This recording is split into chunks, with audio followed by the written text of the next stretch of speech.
From Copeland, Dennis Brown, John Lund. What's up, boys? How are we? Oh, I'm good. I mean, this is exciting stuff, right? I mean, I've had my history with the Cowboys, and it's early in the football season, but the rivalry's still there, right? I mean, and then tonight, to be that one game that's on television, it's a showcase under the lights, and it's the Cowboys and it's the 49ers. So, I'm excited about this game. Yeah, it's a big one. I think it's really big for the Cowboys. We'll get into it. Obviously big for the Niners, and I don't know. I don't know why this bothers me so much, but I really hope Brock Purdy plays well because, again, locally we know what he's doing, but nationally, and Kyle Shanahan addressed it this week where, a lot of people just think that he's just kind of along for the ride, which a quarterback is not, or this offense is easy to run, which it's not, and he doesn't get the credit I think that he deserves. I mean, he's making high-quality throws. He's doing great things, and it's amazing. You watch these young quarterbacks. C.J. Stroud's playing really, really well.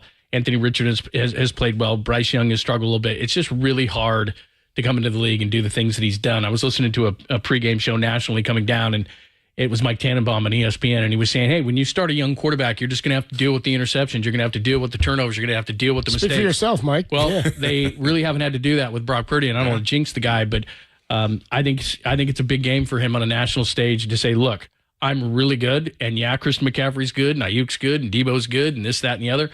But I'm not doing this out of luck. And so I think it's big for him, but obviously it's a big game for both teams because if Dallas loses, they're 3-2, you're 5-0, and you have a tiebreaker over them.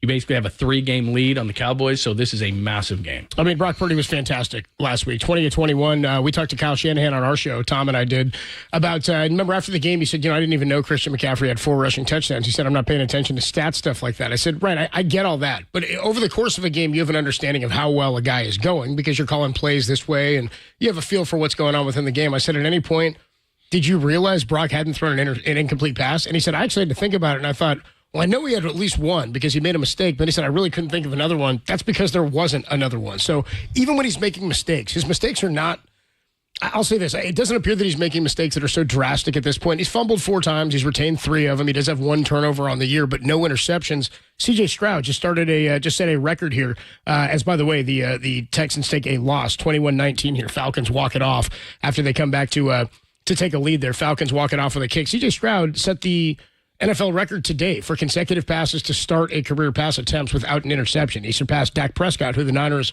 will see today, but 177 passes. The next 2 guys on the season are Josh Dobbs and Brock Purdy. Would anybody have had those 2 guys or these 3 guys in the top 3 entering week 5 and beyond potentially as the only 3 without throwing a pick or that many passing attempts without throwing a pick? Yeah, and I think Kyle Shanahan, I mean, when you talk about that interview and not knowing, kind of the stats and what Brock Purdy's doing, I mean, I think he's, the expectation for Brock Purdy right now is that he doesn't make mistakes. He manages games, I hate to say it, but he's a good game manager. I mean, he gets the ball out on time. He gets it to his playmakers. And, he does what he's supposed to do, and he protects the ball. I mean, he doesn't throw those interceptions. I mean, like you said, he's had those fumbles, but still, he protects the ball. He makes good decisions with the ball. Yeah, that's been the key. I mean, look, the last 2 playoff losses, Dak Prescott's thrown 3 interceptions. Brock Purdy has outplayed him. We were talking going into the playoff game last year. Who do you trust more? I trust Brock Purdy. Doesn't mean that Dak Prescott can't play good. I mean, right after the game, I don't know if you guys saw it, but he was asked about the feeling that they had walking off the field, and right away he snapped at the reporter. He was pissed. There's tension around the Cowboys. They need this game. They want this game.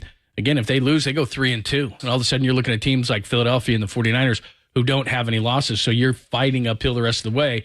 And like the 49ers, they got a really tough schedule, does Dallas. So this is a massive game for them, but this is a massive game for the 49ers as well. 2 great defenses, the quarterbacks. And again, we'll talk about the history that you've had with the Cowboys, but man, this thing goes back. It's awesome. Niners coming in at 4-0, and of course the Cowboys at 3-1. You mentioned if the Cowboys lose this, Dennis, they drop to 3-2. Part of the reason this is such a big deal, and probably this game means more to the Cowboys based on, 1, the 1 loss they already have, and 2, the fact that they're in a division with the Philadelphia Eagles. Eagles are today undefeated. We're entering play today undefeated. They get the Rams in Los Angeles as part of this afternoon slate. They've just kicked off, actually, or they're about to kick off in L.A., Rams and the Eagles. But if the Cowboys lose this game, they're effectively 3 back of the number 1 seed. And we talked early in the year about how big of a deal it is, and Kyle talked about it, getting off to a hot start, starting the year where you're stockpiling these wins. The Niners have beaten every team they're supposed to beat. Pittsburgh's an inferior team. The Rams are an inferior team, though. They gave them a challenge. You've got now another win in hand against another division opponent. in the Arizona Cardinals, who, by the way, are a common opponent with the Dallas Cowboys, and you have that tiebreak, too. The Cowboys have lost that one. If the Cowboys lose this game, they're 3-2. Niners are 5-0. They've got to jump now both over Philadelphia and the 49ers, and you'd have to outright clear the Niners because they'd own the head-to-head tiebreak with you. So while this is an important game, it's one of the most important ones we've seen for the Niners in the Shanahan era this early in the season in terms of what it could mean with just one team getting a bye. Yeah, and, you in your division, you always want to have that, the number one seed. You want to have that bye. As a player, that's what you always look for. And, this is it's early in the football season, but still, you're matching up with two of the top 3 teams in NFL right now. Right. So, this is a good way of kind of seeing where your team is. Like I said, you play the number one game. You're the featured football game, and you got 2 great defenses. You got 2 offenses that can score a lot a points. How about this, Dennis? So this is huge. Do you know the last time the Niners and Cowboys met on national TV in the regular season in prime time? In prime time, no. 1990.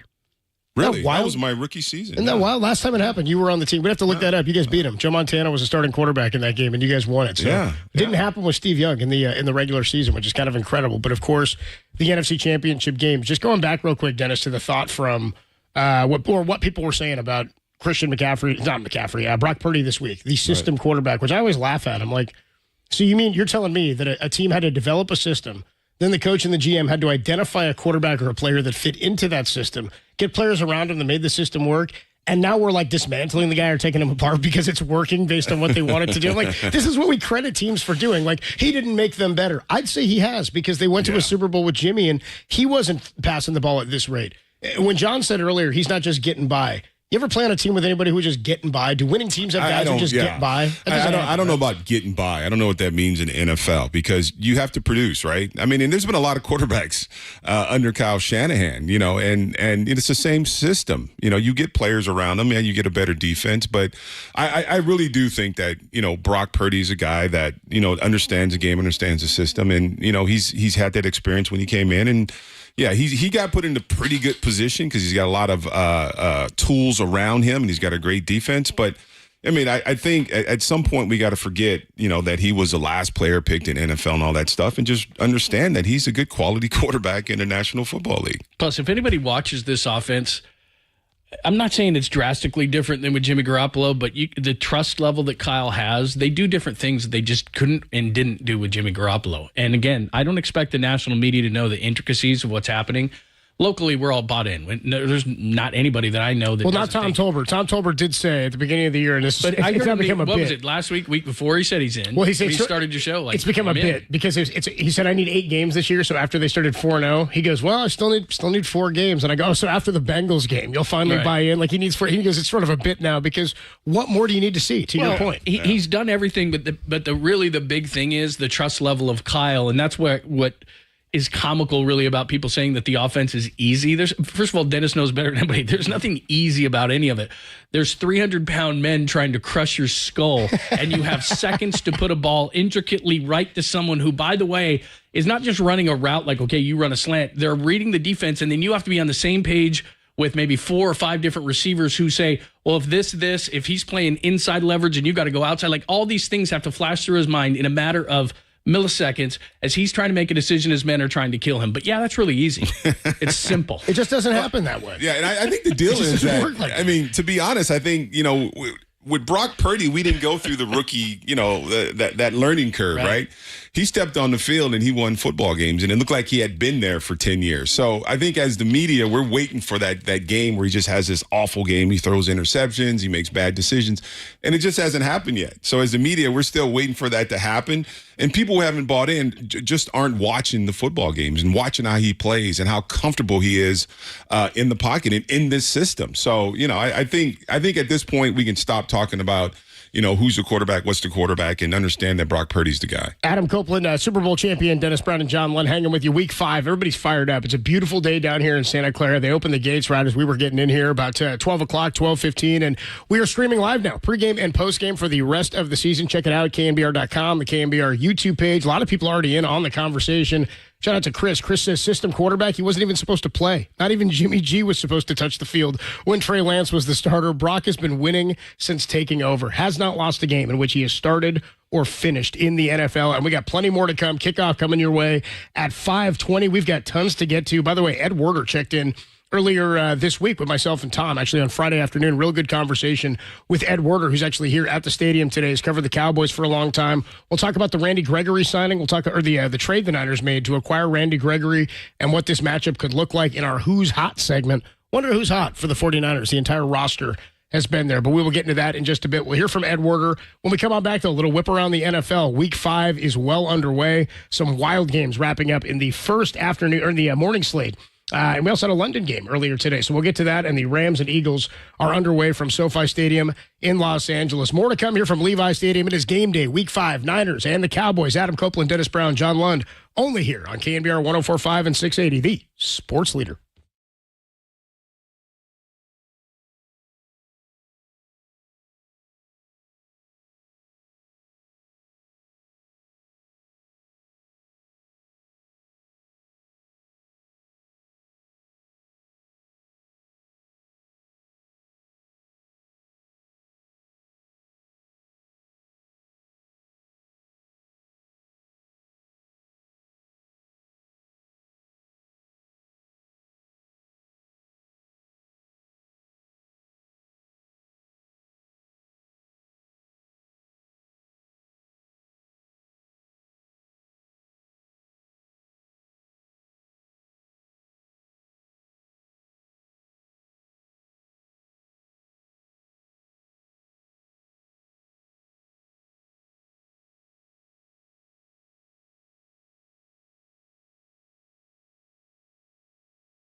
Yeah, I mean, anytime you play each other in the playoffs and stuff, it's always usually a bit bigger the next year. And with that being back-to-back, it was huge. I mean, that's what I always remembered growing up, just because the 3 years I was here when I was younger. They played in the NFC Championship all 3 years that I lived here. You know, just playing them in the playoffs 2 years ago kind of was reminiscent of that. And it was a divisional round, I think, or a wild card round. And then last year with the divisional round. And those histories stack up just like people in your division. But usually when it's a playoff game, everyone remembers a little bit more. As a voice of Kyle Shanahan talking a little bit about this rivalry. He knows all about it. Kyle Shanahan, being that he was close to it, of course, with his dad being a coach with the 49ers when he was a kid. Adam Copeland, Super Bowl champ, Dennis Brown, John Lund with you live from Levi Stadium a 5:20 kickoff, which means we get going right when the Rams and the Eagles kick off for their afternoon slate game. We're going to get you covered here. A lot of people already in the parking lots. You guys saw it all around the stadium, man. People are out there. It is a warm, beautiful day, and we are getting set up for Sunday night football. Niners made a trade earlier this week. How about this? Randy Gregory, the former Dallas Cowboy, who ended up not signing with the Cowboys before last season, was offered a $70 million deal and didn't take it because there were was it options or outs in the contract, John? If he were suspended or something like that. Yeah, exactly. He had dealt with some off the field stuff. Yeah, and one of the things people should do is there's a bunch of videos online, but there was some marijuana issues and that got him suspended, but it was a lot of mental health issues, and he actually speaks quite eloquently about it. When he was in Denver, he first got to Denver and they asked him all about it. And there's some long videos online of him sitting down with the media and talking about how it's a battle every single day. And so it's just, something that a lot of us are going through, and he's just had to deal with it. And he's missed a lot of games in his NFL career with those two things, trying to get mentally right. And then of course having the marijuana issues, but I'm not even talking about the on the field stuff, in the off the field stuff. He's a really intelligent guy. And then we had Brad Sham on our show on Friday.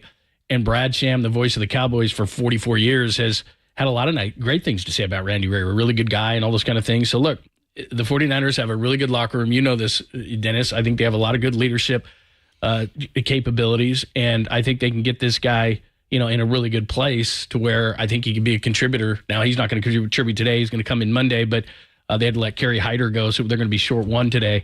And Austin Bryant has been elevated. But next week, I'm sure that he's going to be in the rotation because basically in a third down package, and I'll defer to you on this, go get the quarterback. We don't need you on first and second down. Maybe you've got a couple of ends right now that have done pretty decent, but you go after the quarterback and all of a sudden you put this guy, a veteran guy who's rushed the passer very, very well in his career, especially go back and look at like 2021. Pro Football Focus had him at a grade nearly 85 rushing the passer. He had 6 sacks, had a bunch of pressures and quarterback hits. You put him on a third down package with the other guys. You got a defensive line. They're getting interior pressure. Bosa's going to eventually get his. He had 1 sack last week, but he's going to keep it going. And then you have a guy that you got to respect on the other side. So, you can double all these guys all you want. That's going to leave Randy Gregory one-on-one. If you go back and look at any of his highlights, 6'5", 245, he is the perfect build for a wide 9. He's got rangy. He's long. He's lean. He can get around guys. Sort of wiry. Yeah, that's the kind of guy that you're looking for in a wide 9 who's just going to bring that speed off the edge. Yeah, and when you talk about this kid, I mean, you said he's 245, and we talk about his pass rushing ability, and he's one of the top tier pass rushers. I wouldn't say he's A. He might be A- B, but he's a darn good pass rusher. When he's played an entire football season, but he sets the edge well. He plays the run really well, and he matches in this defense because his motor goes 100 miles an hour every snap. So, we've always talked about who's going to be the other end on the other side of Nick Bosa. I don't know how they did it, but John Lynch was able to go out, and I guess Denver was going to release this kid, and they just picked up his contract. I don't think they're even on the hook for much money as far as his contract goes, but he signed for big money in Denver. And my biggest question is, what happened in Denver? Why did Denver decide they didn't want this guy? He's an elite pass rusher, and all teams need that. They're a 3-4 defense, and they wanted him to drop back in coverage. He's a forward kind of a player. And as far as what they're paying him, it's great. Denver's picking up $10.9 million, which is the remainder of his contract this year. The veteran minimum left on his contract is $840,000, which is all that the 49ers are paying. And then he's got 3 years and $42 million left. That's why this happened, right? No money left, no guaranteed money left. So if they like what they see, they can keep him around. If they don't, it's a minimum. It's a low risk, high reward for the 49ers. Well, what's great is, and we've talked about this in the past few weeks, they're looking for a guy who's in the last year of his deal so they can take all that $40 million and they can roll it over because they're going to have to pay Brandon Ayuk and they're going to have to pay Afunga and eventually they're going to have to pay Purdy. So I don't think they wanted to have a commitment beyond this year. And if Randy Gregory's great, let's just say for the sake of conversation, he gets 10 sacks the remainder of the way, then they'll pick up, as long as they want. But they've got 3 years of non-guaranteed contracts. So the likelihood is he's a rental this year, they let him go, but you need an opposite pass rusher because if you can't find a corner, and I don't think there's a lot of great corners out there, they've struggled, and that's something we're going to talk about in this in this thing, whether it's going to be between the slot or the outside, especially when it comes to CeeDee Lamb. Well, what's the second best thing besides picking up a corner? Is picking up a rusher to speed up the quarterback, and that's what they did. And that's why today becomes a little bit funky, right? Now you're down an edge rusher. Ideally, if I'm the Dallas Cowboys and I'm drawing up a game plan, I'm looking at the 13 targets, 10 receptions that CeeDee Lamb had last year in that divisional round game, and really he was the only factor. Dalton Schultz did a little bit, but 117 yards, no touchdowns in that game, 2 interceptions thrown, and 1 touchdown pass in the game, and the pass was thrown to Dalton Schultz, I believe, was the touchdown reception. So he's not here for that, right? I mean, he's not a factor in this one. CeeDee Lamb now, the 10 receptions, I imagine he will be, but if I'm them, you're down an edge rusher. Nick Bosa, while he's still graded as the top edge rusher, or one of the top edge rushers in the NFL by Pro Football Focus, is not getting to the quarterback statistically. I'm looking at that nickel corner spot. I'm looking to pick on Ambry Thomas today. I'm looking to go kind of what everybody has been doing to this point. It's the 1 weak spot. Can you make up for it if you're down an edge rusher and Kerry Hyder because you made this move? But what this is sort of brilliant, or what makes this move sort of brilliant, is you're still that $40 million under the cap. If another guy becomes available, or if this doesn't work out, if this is sort of a flop, and you go, you know what, we can move on. It cost you virtually nothing. It didn't hurt you whatsoever, and you were able to retain a draft pick as well. And did you already talk about this? But the draft picks are virtually going to be in the same spot. I mean, you'd imagine. They got a 7th round for him? But you give up a 6. You figure you would be at the end of the 6. Isn't Denver going to be near the top of the 7th? You're maybe a handful of picks there in terms of where you're swapping. Week 5 underway, and the afternoon game's underway. Already the Eagles, a 7-0 lead over the Rams right now, down at SoFi Stadium. Cooper Kupp has returned. Cooper Kupp, I just saw him have a big catch on a slant pattern across the middle. So Cooper Kupp is in the game. Puka Nacua fantasy owners probably upset about how that has shaken out a bit. In terms of the early games so far, anything stand out to you guys? You guys get up for the Jaguars and the Bills this morning? Did not. No? Come on, Dennis. Did not. I thought you would, man. The league blows my mind in that, a team like Jacksonville can lose to Houston, who, by the way, 2-3 now. They were going to be 3-2, and they got a last second field goal. But they lose at home to a team like Houston, who's not supposed to be very good. Then they go on, and their defense is absolutely great against Buffalo. Although something's weird. I've covered that game in London, and it takes you a few days. I mean, I was there for about 10 days, and your body clock gets all out of whack. Why did the Jags get to stay for 2 weeks and then play the Bills? The Jags stay, then the Bills come over on a Friday. And so and I'm not making an excuse for them. It's just they literally look like they were sleepwalking. The Bills got there 2 days ago? Yeah, they left on Friday. Because there's 2 trains of thought. You either go there early and you get adjusted, or you go there late and you just deal with it. Well, that's what Buffalo did on Friday. And honestly, for the first 3.5 quarters, they looked like they were sleepwalking, and Jacksonville looked like they were well rested. And that's kind of the way that the game played out. So Buffalo loses that game. And I think that, I didn't see the post game, but I'm sure that Sean McDermott and the Bills were going to be asked about, well, how about your plan? Because that's, when people say that there's going to be a game over there, people don't understand. I mean, that is such a ridiculous, because when I went over there, it was the Raiders played in New England, then we waited, and then we went over there, and we took about a 6 hour from there. And then on the way back, we flew all the way back. I said, long live the Queen. Oh, it was like you lose. Well, you lose a day going, and you gain one coming back. And it's an 8 hour difference. So when you fly there, what they told you to do was to just stay up. You just stay up. It's weird, and there's different ways to do it. But Buffalo came over on a Friday, and obviously they just weren't ready to play. I can't work. No. It's funny. I was laying there this morning with Sasha, and we were talking about. She's going, "Do you think you'll ever do a game in Australia?" Because she's from Australia. I went, I don't know. I don't even know how you make that work. I was like, if you wanted a primetime game here, you'd have to kick off at like noon on a Monday or 12:30 on a Monday there for it to be Sunday night here at 5:30 or 6:30 or something like that. And I'm thinking about, how do you even send people over there? It's a 14-hour flight. Yeah. When you get back, when I took off from Sydney, Australia to come back to San Francisco, I left, and I got back like 10 minutes before I left. Like you leave at like 12:45, you get back at like 12:35. I've been in that game. It's pretty fun when you get the same day all over again. You get to have it again. So some other games that wrapped up in the first half. The Falcons ended up walking off with a field goal there, 21-19 is the final over the Texans. Lions hammer the Panthers 42-24. Lions look legit, man. 14 in the first, second, and fourth quarters of that game. The Titans end up losing to the Colts. Anthony Richardson gets knocked out with a shoulder injury and does not return. They end up losing in that one, but Zach Moss, another huge game. 165 yards on the ground and 2 touchdowns. Dolphins, 31-16, another huge day. Achane goes 151 and a touchdown. Tyreek Hill hit 22 miles per hour, the fastest speed of any player this year. The top 7 speeds, our highest speeds in the NFL this year, are all by Dolphins. Hill, 181 yards receiving and a touchdown. Saints beat the Pats 34-0, and the Steelers beat the Ravens, come back to beat the Ravens trailing 10-3 at the half. They score 14 in the fourth quarter to win 17-10. That's all she wrote for the early slate of games. Bengals are up 7-0 right now on the Arizona Cardinals, and the Eagles are up 7-0 on the Rams. Still to come this afternoon, you got the Jets and the Broncos, the Chiefs at the Vikings, and, of course, Niners and Cowboys. We are here live from Levi Stadium. We got more to come. Ed Werder had a great breakdown of this game, what we should be looking at with this Cowboy offense. He covers the Cowboys for ESPN. He is here at Levi Stadium, and we spoke to him on Friday. We got that for you next. Then we'll get you the Who's Hot segment for tonight's game. Adam Copeland, Dennis Brown, John Lund from Levi Stadium, Niners and the Cowboys, Week 5, only here on the Sports Leader.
Dak, what was the feeling leaving that locker room last January against those guys?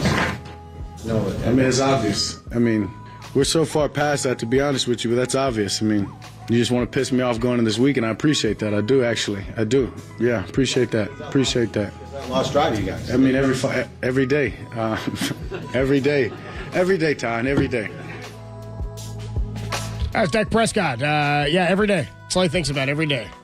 Trying to get back to the playoffs and take down the San Francisco 49ers. Ed Werder covers the NFL and a lot of Dallas Cowboys news for ESPN. He joined myself and Tom Tolbert on Friday afternoon to talk about this very game and specifically this rivalry. Ed Werder, we started out the conversation with him asking, is it the best rivalry in the NFL?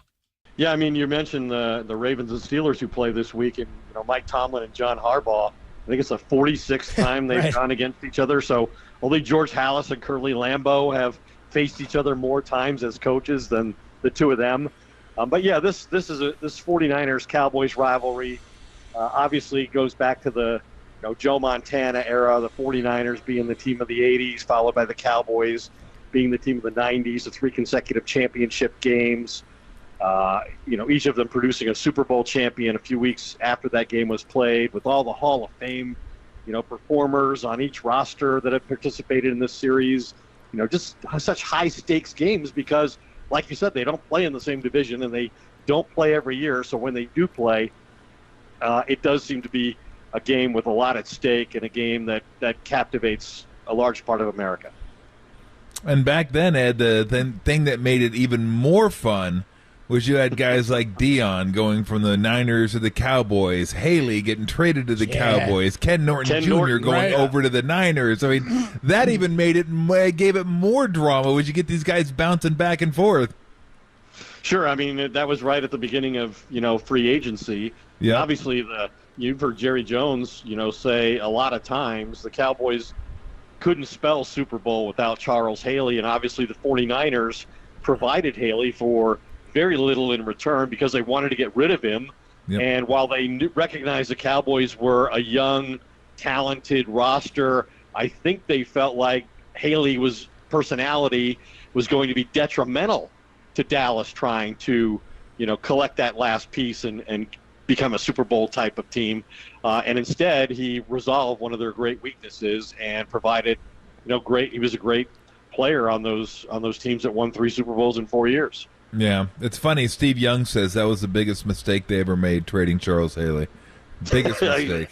He might well be right about that. And they traded Joe Montana, so that's saying something. Yeah, exactly. Although he probably liked the Joe Montana trade quite a bit. That would affect him differently, that one. than the Charles Haley. He didn't like lining up against Charles Haley. Yeah, right. He's going to get hit by the guy now, too. Having him on the team. Would it be, I don't know if this is fair to say or not, but when I look at this game, it seems like a bigger game because of standings and psyche maybe overplaying it a little bit, Ed, but a bigger game for the Cowboys and the Niners. Yeah, well, it is. Obviously, neither team's really played anybody of note to this point. And the Cowboys have, beaten everybody they've played 1-3 right now. So that tells you the quality of the opposition that they faced to this point. That's why they lead the league in point differential, even though they've suffered a loss. But, yeah, it's a big game for the Cowboys, quite honestly, because of so many of these guys, mainly the marquee guys, particularly the quarterback Dak Prescott, have had, the 49ers end their season in the playoffs 2 years in a row. And, we were talking to DeMarcus Lawrence just yesterday, and he said his message to the young players who maybe weren't around was, these are the guys who stole our hopes and dreams. And so the Cowboys do consider this a measuring stick game. I think it's been pretty remarkable how honest they've been about it. I mean, I can tell you for sure that if Jason Garrett was still the head coach of the Dallas Cowboys, he would not be standing up there saying this is anything more than 1 of 17. And yet Mike McCarthy made it very clear they do not consider this to be just another game in Week 5 because it's not. It's not. You mentioned psyche, and I would say there's a lot at stake when these two teams are 3 of the best teams in the NFC. I think anybody will be shocked if it doesn't come down to the Eagles, 49ers, or Cowboys going to the Super Bowl as the NFC representative. And so that's why this game's so big too. Is it could determine the number 1 seed. It could determine who plays at home when they match up. There's a lot to it. But for the psyche of the Cowboys, it's more important to them to prove to everyone and particularly themselves that they're capable of winning against this style of team. Talking to Ed Werder on the UMA guest line. We'd actually just been talking about that before you came on, Ed, that if it means a lot to the Cowboys this game, because if you lose, then you're effectively 3 back of that 1 seed, right? The 49ers stay undefeated, and you've got to catch them and tie them and then jump over them because you don't own the tiebreak. Plus, you still got the Eagles in your division, who the Niners play head-to-head. You had reported the Cowboys are going to take a look they're going to talk to Trey Lance about the 49er offense. We had Brent Jones on and Randy Cross earlier this week, and I said to both of those guys, this doesn't seem like anything new, and it's hard to hide stuff, I think, nowadays. I think you can help and film study and things like that, but you've also got Dan Quinn, who knows Kyle Shanahan well. What impact do you think this has with Trey Lance? Well, they've played each other enough times that they have a good sense of what to expect. You're right, Dan Quinn has a history with Kyle Shanahan. Kyle Shanahan was his offensive coordinator, but that was years ago. And Quinn has certainly changed his style of play on defense since that time. And is this the be-all, end-all? No. I mean, or else the Cowboys, wouldn't have. I mean, Will Greer, a former Cowboys quarterback, was on the Patriots roster and signed right, shortly before the game. And, the Cowboys presumed he was being interrogated by Belichick and Bill O'Brien for all he knows. And I'm sure they. I mean, it is a normal course of business. If you have acquire a former player and you're going to play his team, you bring the player in, as the Cowboys did this week with Trey Lance, and he's more than willing to tell them what the 49ers think, who they view as vulnerable, what they're trying to accomplish, why they run this play in this situation. But ultimately, it comes down to who executes on the field. But yeah, it's helpful, or else they wouldn't do it. Like Dak Prescott, I know people get it. I tweeted about it, and so 49ers fans in particular have been outraged, like, oh, this doesn't matter, who cares, blah, blah. He didn't know the offense, or he would still be here, all that kind of stuff. Well, if it didn't matter, the coaches wouldn't waste their time talking to the players about it. And the starting quarterback, in this case, Dak Prescott, wouldn't acknowledge that he does help him understand what to expect and why the 49ers do certain things certain ways. And there's the value that he provides the look team in terms of executing for the scout team exactly what the 49ers are trying to do from the quarterback position. So, yeah, it helps. Doesn't mean it's probably not worth a point in the game, but it helps. Yeah, no. Well, look, nobody's ever accused Twitter as a whole of being smart. I don't think anybody's going to make that accusation because it wouldn't be accurate. You followed the Cowboys a long time. I wanted to ask you about Randy Gregory, who the 49ers just acquired. I don't remember much about him. I remember him coming out of Nebraska. I remember him real athletic and a guy that could get to the quarterback, but it was always hit or miss with it. It was like stop, start. Like when he did well, it's like this is what we could get from him. And then he disappeared and he wasn't with the team. And what is he at his best, and what happened to him with the Cowboys? How come he was never really able to fulfill what they'd hoped would be his potential? Well, Randy Gregory, when he left in 2021, was coming off his best season going into free agency. I think he played 12 games that year. He had 6 sacks. He had 17 quarterback hits, caused 3 fumbles, recovered 1. He was a big part of what they were doing on defense. And they wanted to keep him, and they thought they had a contract done with him. He was negotiating with the Broncos at the same time, but the Broncos guaranteed money in the event of a suspension that the Cowboys wouldn't and probably shouldn't have, given their history with him, since he'd missed like 52 games with suspensions for violating the league's policy on substance abuse. But he is a fantastic player. He's a bright guy. He's an engaging guy, popular with his teammates.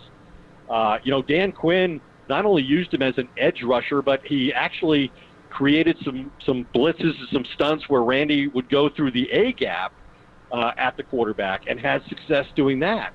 So I think he's a very viable player when he's healthy, and he's not always healthy, and when he's not suspended, which hasn't been an issue, in the very recent past. It was more of an issue early in his career coming out of Nebraska, as you mentioned. That's why he was a second-round pick. But I actually think that he fulfilled for the most part. I mean, did he do everything the Cowboys thought he would do? Was he, the second coming of Charles Haley? No, he wasn't that. But he was a valued player, and they wanted to keep him. And except for the Broncos offering that guarantee in the event of a suspension, he'd probably still be here right now. And instead, they signed Dorrance Armstrong, who's been a very good player at about the same level, as Gregory, although I think he had 8 sacks in a game in last season, which was more than Randy's ever had in a single season. But, yeah, I think Randy is going to – you talk about Nick Bosa, 1 sack, 10 quarterback hits. He's getting double-teamed all the time, more, I think, than any edge rusher in football. Well, now, if you do that, you're going to pay a price on the other side because Randy Gregory's going to be one-on-one. So I think he's going to really help as long as he's healthy and eligible. It cost them virtually nothing to get him, too. The 6th rounder, they get a 7th back, and then they get... What is that going to be, a handful of picks between the Broncos are losing, so their pick's going to be late in the round, or early in the round, and the 49ers are going to win, so their pick's going to be late in the round. So. That minimum. Low risk, high reward, potentially, and if he gives you more or a little depth on Drake Jackson, who picked up 3 sacks week 1, who hasn't done anything really since, then that's all positive, and they left themselves open to acquiring more. They still got $40 million under the cap after this move. Talking to Ed the Broncos are basically paying for Randy Gregory to play on your team. Yeah, so it'd be sweet to get to play the Broncos. You know what I mean? Pay for some sacks, maybe. That'd be nice. In terms of the Cowboy offense, my one hang-up on them in thinking that they're at the level of the Eagles. And I don't think the Eagles have played great, but they're finding ways to win, and that's sort of what seems scary. Jalen Carter's been great for them, but I'm looking for Dak to make the step. I'm looking for what the calling card is of the Cowboy offense. Obviously, Tony Pollard's been great, went over 100 yards again last week, but short yardage is still an issue, they're saying, with Dowdle and not having Zeke. What's the offense like right now? It's been a lot of defensive touchdowns so far. Well, one of the consequences of the Cowboys losing to the 49ers last year was that Dak Prescott lost Kellen Moore as his offensive coordinator, a guy who had been a quarterback when he came into the league. So he'd been in the room with Dak Prescott as a coach or teammate his entire first 7 years in the NFL. And they also released his best friend, Ezekiel Elliott. So if Dak takes all that a little personally, we all understand. This is just the fifth time that Mike McCarthy is going to call plays for Dak. And it's the first time he's in that role against the 49ers. To this point, there's been an emphasis on, getting the ball out quick. Dak's, getting it out, I think, the third fastest in the league.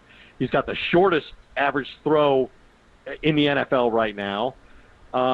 They've tried to create, more playmakers, more speed. They've acquired Brandon Cooks. They're playing Kevontae Turpin in a real offensive role, and now they expect to have, the full complement of snaps for Tony Pollard as their starting running back. The problem is they really have not either been in a position where they've had to win on offense because their defense has been so exceptional, creating turnovers, scoring the ball themselves. They have 4 touchdowns by non-offensive players. They've only scored 12 touchdowns as a team.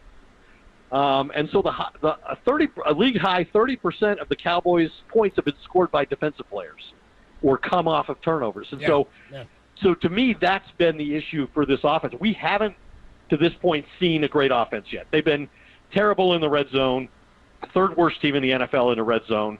That can't continue. Now, the 49ers have been bad on defense in the red zone. They've been great on offense, bad on defense. So that's an interesting matchup here. But to me, this all comes down to, can Dak Prescott and Mike McCarthy running this offense, can they score consistently if they don't get turnovers from their defense? They haven't shown they can do that this year, and that's been their failure against the 49ers. The Cowboys lead the NFL in takeaways the last 2 years.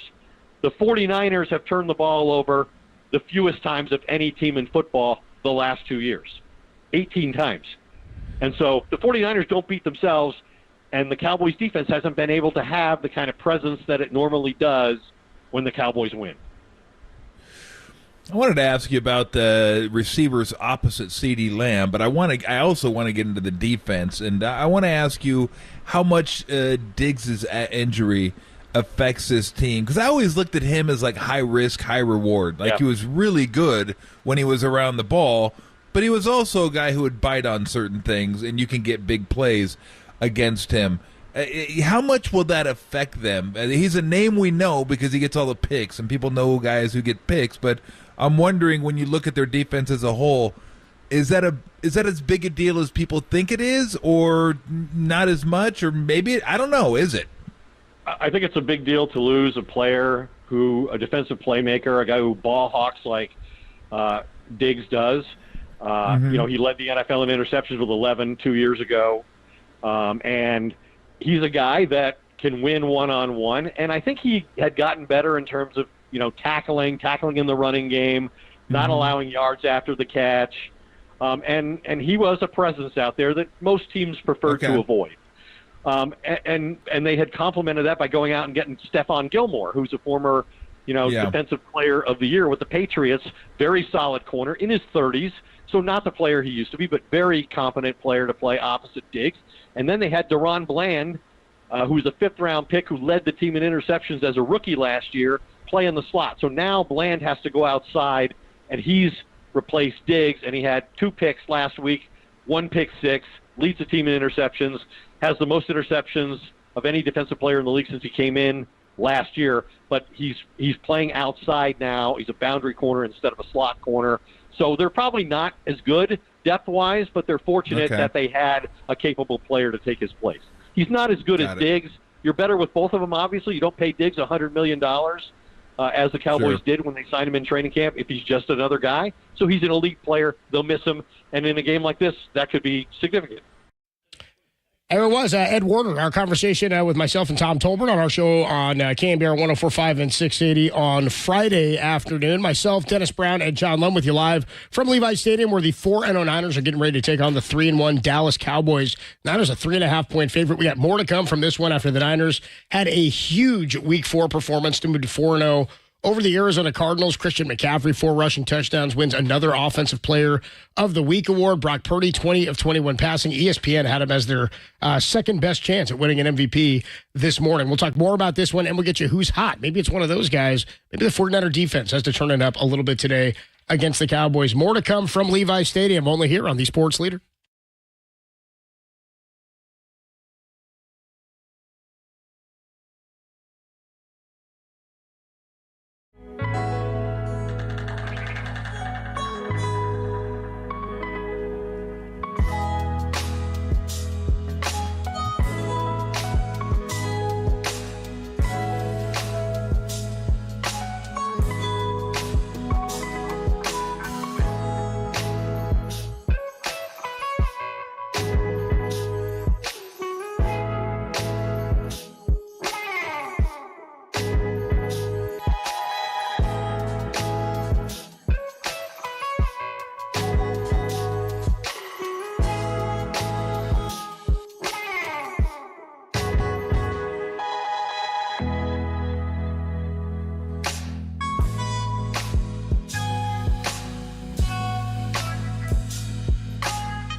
Well, I think it's a combination of so many different things. I mean, obviously Kyle's an unbelievable play caller, and he's been doing this his whole life. I really feel in the meetings that he was born to do this. I learn something new every day. But I think you look at our team and the guys around, and that's another huge reason. Obviously, when you have so many dynamic weapons, you kind of feed off each other. One game I might have good stats, the next Debo might go off for 150 and Brandon for 150, and there's really no shortage of guys who can make plays on this team and come out of the game with great games. So, it helps when you have a really good roster and a good team and a good culture that plays together. And that's a testament to the leadership, the coaching, the ownership, and everything. Christian McCaffrey. I believe so. I believe that was the voice, yeah. Thanks for joining us. We're getting ready to count down to kick off 49ers and the Cowboys on Sunday Night Football, which will kick off at 5:20. By the way, shout out to everybody out in the lot already. It's already packed out there. Hope everybody's having a great time in the lots and getting all greased up for this thing tonight between the Cowboys and the 49ers. Getting lubed up. That's what I like to say. Yeah. Make sure that sounds bad. Getting that swing all fluid. The way around. Yeah, all the way around. But, let's keep it civil. We don't need any of those videos or anything like that. We know that the Cowboys and the 49ers have a storied history, so let's have a good time. And, they're a sad franchise and group of people. You don't need to add to it. We're going to kick some ass on the field tonight. Don't worry about it. It's interesting, though, because I was over at Fleet Week yesterday. Dude, so was I. You should say what's up, Dennis. And there was a lot of Cowboy fans walking around. Dude, a lot of them. I saw a lot this morning, too, in San Francisco and North Beach, just kind of hanging around when I was out down in North Beach. I mean, we talk about, the way the 49ers travel, but Cowboys, I mean, they travel pretty deep, too. I mean, there was a lot of people walking around the marina yesterday in Cowboy uniforms. Well, I think what's fair to say, too, about the Niners and the Cowboys, it's like when I was down in L.A., right? I went to the Week 2 game against the Rams at SoFi. And so many of the people I talked to down there, a bunch of my friends who I was hanging with, they've got shirts that say Levi's South. They got like the official Levi's logo and stuff on it and a picture of the stadium. And they throw the LA palm trees and things over it to make it look like it's Levi's Stadium, which is sort of funny. But so many of the fans that go to those games, the reason the takeover happens is, A, we go every year. It's a great place it's an easy travel date for 49er fans.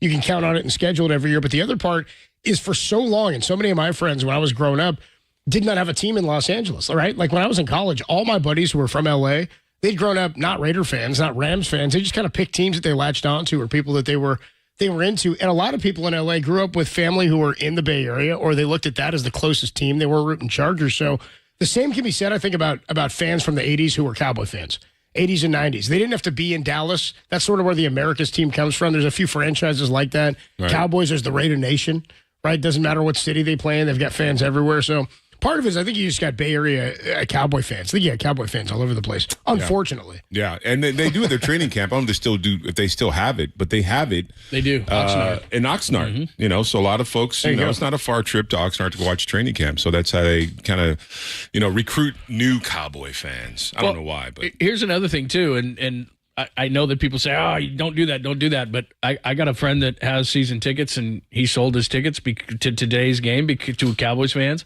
because he can pay for about half of his season tickets in one game. And, I'm like, tough to beat those numbers, it's just, that's what happens. And so all of a sudden you're getting blue in there and you're going, oh, why so much blue? Because they're going to pay for it. They're going to come in and they're going to pay half your season tickets in one game. Well, I'm not saying you should do that, but that's what some people do. Who's Hot? Brought to us by our good friends at Valley Heating, Cooling, Electrical, and Solar. That is our good friends at Valley Heating, Cooling, Electrical, and Solar, locally and family owned for 61 years. So I'll start with you, Dennis. Last week, 35-16, Brock Purdy, as Copes talked about. Yeah, Christian McCaffrey, red hot, still got that TD streak going on. Maybe you go defensively. Nick Bosa got his first sack of the year. Fred Warner doing what he always does. Right. Who's hot? Who's hot? Either looking to today or maybe looking to the season. Yeah, I don't know. Maybe look right over here at me, boys. I'm sitting right here. Very hot. I'm not going to call you hot, Copes. I'm not going to call you hot. Look at my boy right here in the window, though, doing his hair. He doesn't know. He's looking right at me. He doesn't know. There you go. That's my mom. You caught him red-handed. There's a guy doing his hair in the mirror. He doesn't care. He's going reflection, and he's looking right at us doing his hair. He doesn't care. It's all about the look. in the mirror behind Dennis. He doesn't even care. He didn't give a damn. He just looked at you like, so what, bro? What's up, bro? I'm working with the reflection. Don't be jealous because my hair's looking good. It is good. He's got great hair. I got to go with Brandon Ayuk. I mean, I know he's only got 2 touchdowns, but I mean, he's been electrical, right? I mean, it's like we talk about all these different weapons, but Brandon Ayuk has just showed up every football game. So we talk about who's hot. I mean, there's a lot of guys on this team, especially on the offensive side of the ball, that are hot. But I like Brandon Ayuk. You stole mine, man. I was gonna go. I was like everybody's going Purdy. Everybody's gonna go Ayuk. Or everybody's gonna go McCaffrey. Yeah. I was gonna go Ayuk. How about I just give you this one more Ayuk note per ESPN? Tim gave me this one. So you're just going. You're just gonna. I'm gonna jump. I'll give you somebody else. I know. I'm doesn't have his own guy. It's just like that guy didn't have his own mirror. He was using our window, right? I'm just going to go with it, kind of like he did. But check out this note for Ayuk. On top of all the numbers you just gave, Dennis, every reception that he has had this year, 17 catches, every one has gone for either a touchdown or a first down. How about that note? That's hot. That's big time. So he's coming up. That's hot. We need to get we need a Paris Hilton. Yes. That's hot. We need to get one of those. Danny, work that in when we do the That's Hot segment. Let me just be the obvious. For Brock Purdy to do what he did, to miss one throw, which, by the way, was the 4th highest completion percentage in the history of the game, broke 49ers records. they missed one throw, and he had gotten sacked the previous play, and then threw it kind of outside of Christian McCaffrey on a 3rd and 24, and that's the only throw that he missed. And look, Brandon Ayuk, as you guys said, helped him out on the 42-yarder. There was double coverage. Ayuk, I don't think knew it was coming, so that could have been incomplete, but still. Came away with it, pulled it down. It was an incredible catch. And the rule is you got to throw it 20 times for it to count. So he was 20 of 21, was absolutely great. And I know this really doesn't matter in the big scheme of things, and locally we are sold on Brock Purdy for the most part. Nationally on a stage like tonight against this kind of a defense, and remember, Arizona was the first team that had seen him twice, but it's a totally different system. Jonathan Gannon different. A lot of personnel is different. This is truly the first team that has seen him twice with the majority of the players. Dan Quinn's still the defensive coordinator. So tonight's going to be interesting because they've seen Brock Purdy. And again, I'll defer to you, Dennis. When you've seen a guy, he's not surprising anybody. You can watch it on film, but they've seen Brock Purdy. And one of the things that has been so impressive, and I don't know how Brock did this, but he didn't throw the entire offseason, but yet his pocket presence to me is a lot better. And one of the games he struggled with, or maybe the only game he struggled with last year, was against Dallas, and he was always floating left. He was always going left, and he's a right-hand quarterback, which means you have to turn yourself completely around. And this year he's stepping up in the pocket better. His presence is better, all those things, and yet he got that and didn't have an offseason of being able to actually work in the pocket. He was taking those mental reps. He was rehabbing, but he's a lot better. So I expect a different kind of quarterback. But remember, for all the 30-plus points we talk about, Purdy for 30, the 19 points is his low, and that's what they did against Dallas. So they've seen him before. What kind of advantage is that for Dallas's defense? Well, I think if you look at Brock, I think you got the book on him, you got tape on him, and you see all that you just said. He's in the pocket, he's confident, he's making the right throws, and I think what teams have tried to attack him is with blitzing, right? They try to make him get off his schedule, right? Do things he doesn't want to do, roll out to, like you said, to that right side. So, I mean, I think teams just look at that and they're going to try to hurry him up. They don't want him to sit in the pocket, be able to just kind of go through his progressions and get it to his playmakers. But right now, nothing's really worked, right? I mean, you can slow him down a little bit, but he's got that confidence. He understands the offense. So I suspect that Dallas is going to try to come. They've got some good pass rushers. So you see that they're going to try to hurry him up a little bit, and that's all they've tried to do because everything else really doesn't work. Well, as you mentioned, this is a team that saw him. Saw him in the playoffs last year. The Niners as a team have seen the Cowboys each of the last 2 years in the postseason. Let's get more into this matchup. What did that game look like when we saw them in the playoffs? That was the last time these two teams met. This is early in the season here. Could mean a lot for who is the number one seed in the NFC. Niner fans, you paying attention to that Rams game? Rams and Eagles 7-7 from SoFi Stadium. Probably rooting for the Rams in that one. Make sure that you can you own the tiebreak over them already. Make sure you suppress what Philadelphia is doing. And if you win here, you are sitting in that number one seed in the NFC all by yourself. Still get to play Philadelphia in Philly later this season. We'll get deeper into this one. What are we seeing today from Brock Purdy and Dak Prescott, two of the best defenses in the NFL, on Sunday Night Football and a rivalry renewed? Adam Copeland, Dennis Brown, and John Long with you from Levi Stadium. We are streaming live on KNBR.com and the KNBR YouTube page. Join the conversation. More to come from Levi's on the Sports Leader. That's hot.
Brock Purdy, as they kneel out the last play, had a great game. 20 of 21 today. 283, the touchdown to McCaffrey, the Purdy plunge. And the 49ers, 4-0, bro. They and the Philadelphia Eagles are the only teams undefeated in the NFL 4 weeks in, Tim. And after winning the last 10 to end last season, the 49ers have won 14 consecutive regular season games, the second longest streak in the history of the franchise.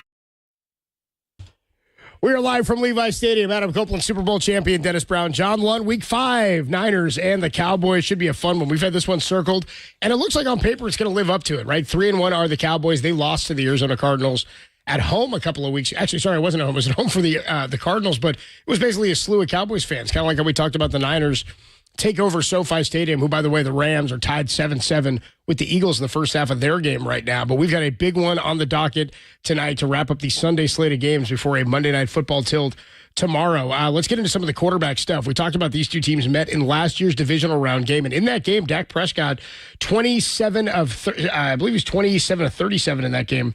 He was 20 of 37 in that game, 206 yards, 2 interceptions thrown in that one. CeeDee Lamb, a big day, 10 catches on 13 targets, 117 receiving yards, and did not catch a touchdown. It was Dalton Schultz with the lone receiving touchdown in that one. Tony Pollard left the game with a leg injury there. He got hurt, only went 6 for 22. Zeke Elliott, 10 carries for 26 yards. Brock Purdy, though, in that game, 19 of 29, 214 yards.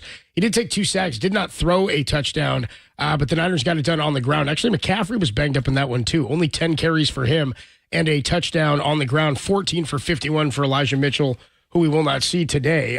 In terms of the quarterback comparison, why don't we get right into it, guys? Sponsored by Friedman's Appliance, proudly serving all of Northern California with a wide selection of luxury appliances. Visit them in Pleasant Hill to see the Friedman's difference, and by Dolce Vita Tequila, pure and simple. I asked Kyle Shanahan when he was on with us earlier this week if facing a quarterback like Josh Dobbs last week, who, I mean, he was good. He was really good on the ground. He was sharp through the air for 260, a couple of touchdowns, and got out and ran pretty hard. And John, you and I talked about it a bit on the postgame that Niners haven't seen a ton of mobility. Obviously, Daniel Jones got bottled up by them. Matt Stafford, not a mobile guy. Kenny Pickett, not a mobile guy.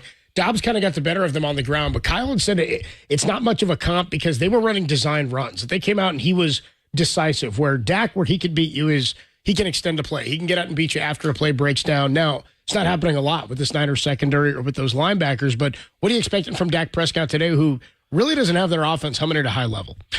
He hasn't been good against the 49ers. I mean, he's thrown 3 interceptions in the last 2 playoff games, and I think that for them to do anything, and I know this is overly simplistic, he's got to be really good today because he just hasn't been good in those games.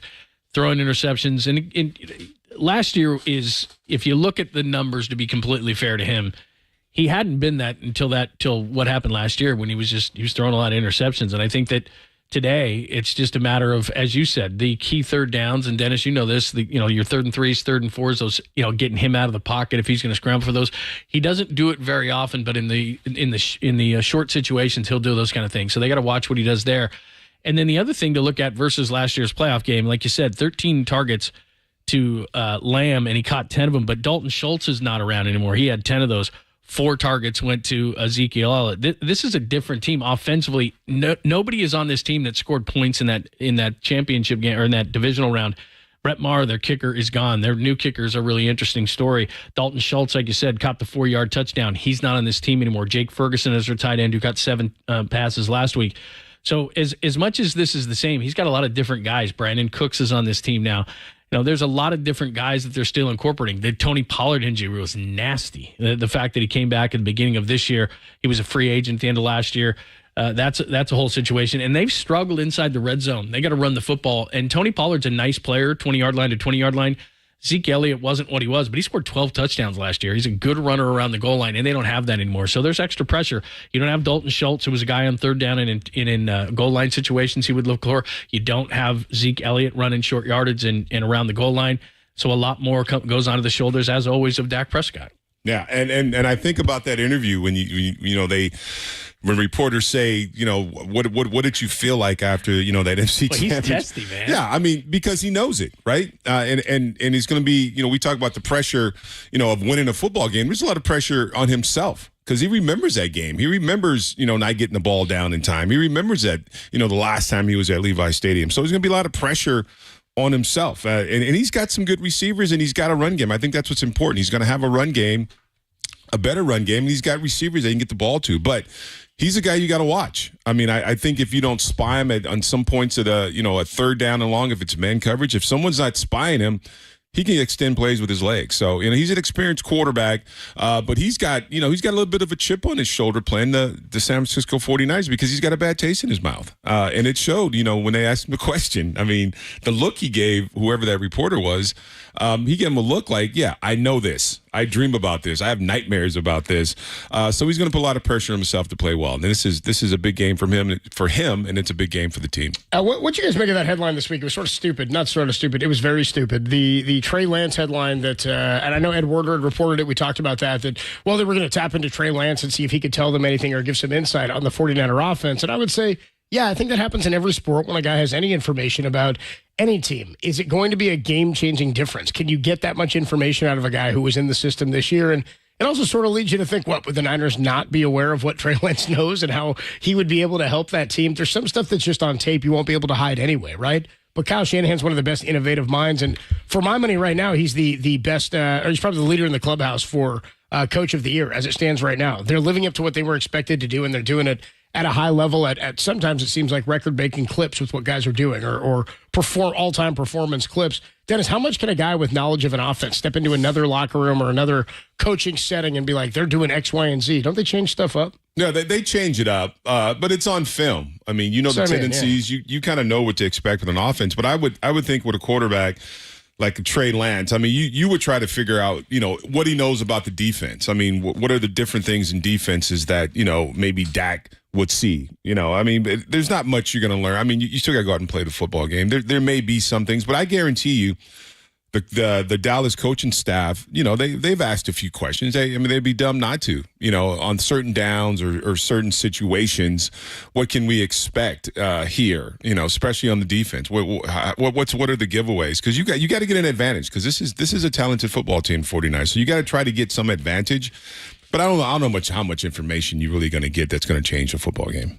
Go ahead, John. I honestly think it's the dumbest storyline of the week. Oh, stop. You were touting it all week. You were the one who wouldn't shut up about this thing. John was like, Niners are going down because of Trey. And this happens all the time. Like I said, I guess maybe they brought in Randy Gregory to do the physical and go, tell us all about Dallas's defense. Okay, so how do they play defense in Dallas? Like they wouldn't change hand signals already. Right. Come on. It's honestly one of the most ridiculous things that a guy who couldn't run the offense is going to all of a sudden become the master of the offense. Here's what's going on. You don't think Dan Quinn, who was on the same staff as Kyle in Atlanta, doesn't study this stuff? You don't think in the entire offseason they knew that week 5 was coming and they didn't study?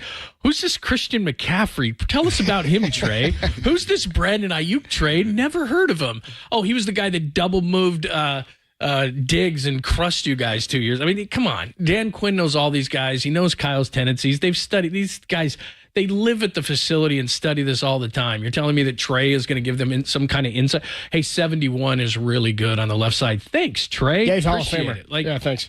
Look, you know it better than I do, Dennis, but we talked to Dante.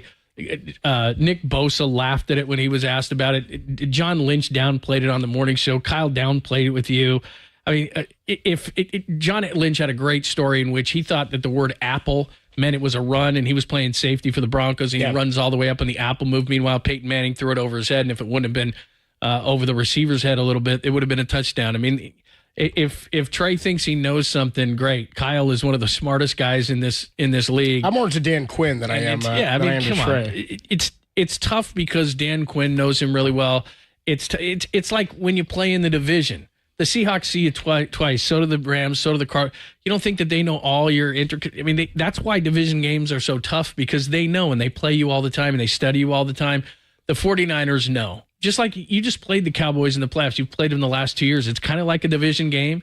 You better change things up a little bit, or the other team is going to see your tendencies and go for it anyway. I can't imagine it's going to be anything that either of these teams, like, there's nothing you're going to do to surprise another team like this, I don't think. Again, that final score last year, 19-12 in the 2022 divisional round game. We are streaming live, by the way, on YouTube and our Twitch page, KNBR.com, and the KNBR YouTube page if you want to check it out. Join in on the conversation.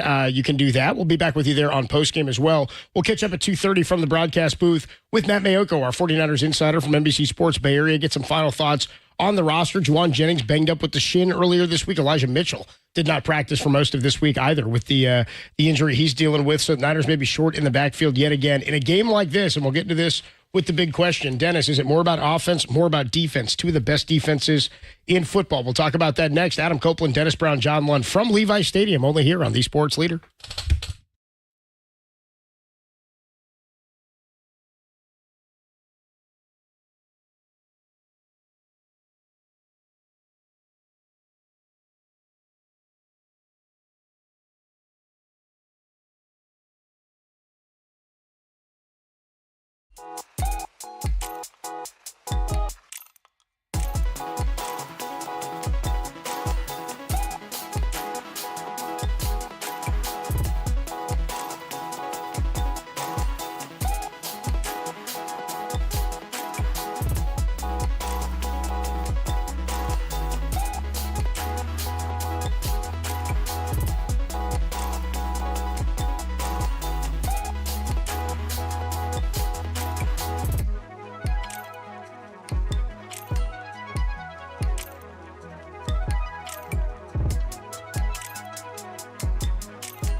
Obviously, they're a great team, really good defense. So for us, we'll have to go out there and execute and, play each play. Anytime you're playing a team like this, you got to come ready to go. And for us, it'll just be about executing.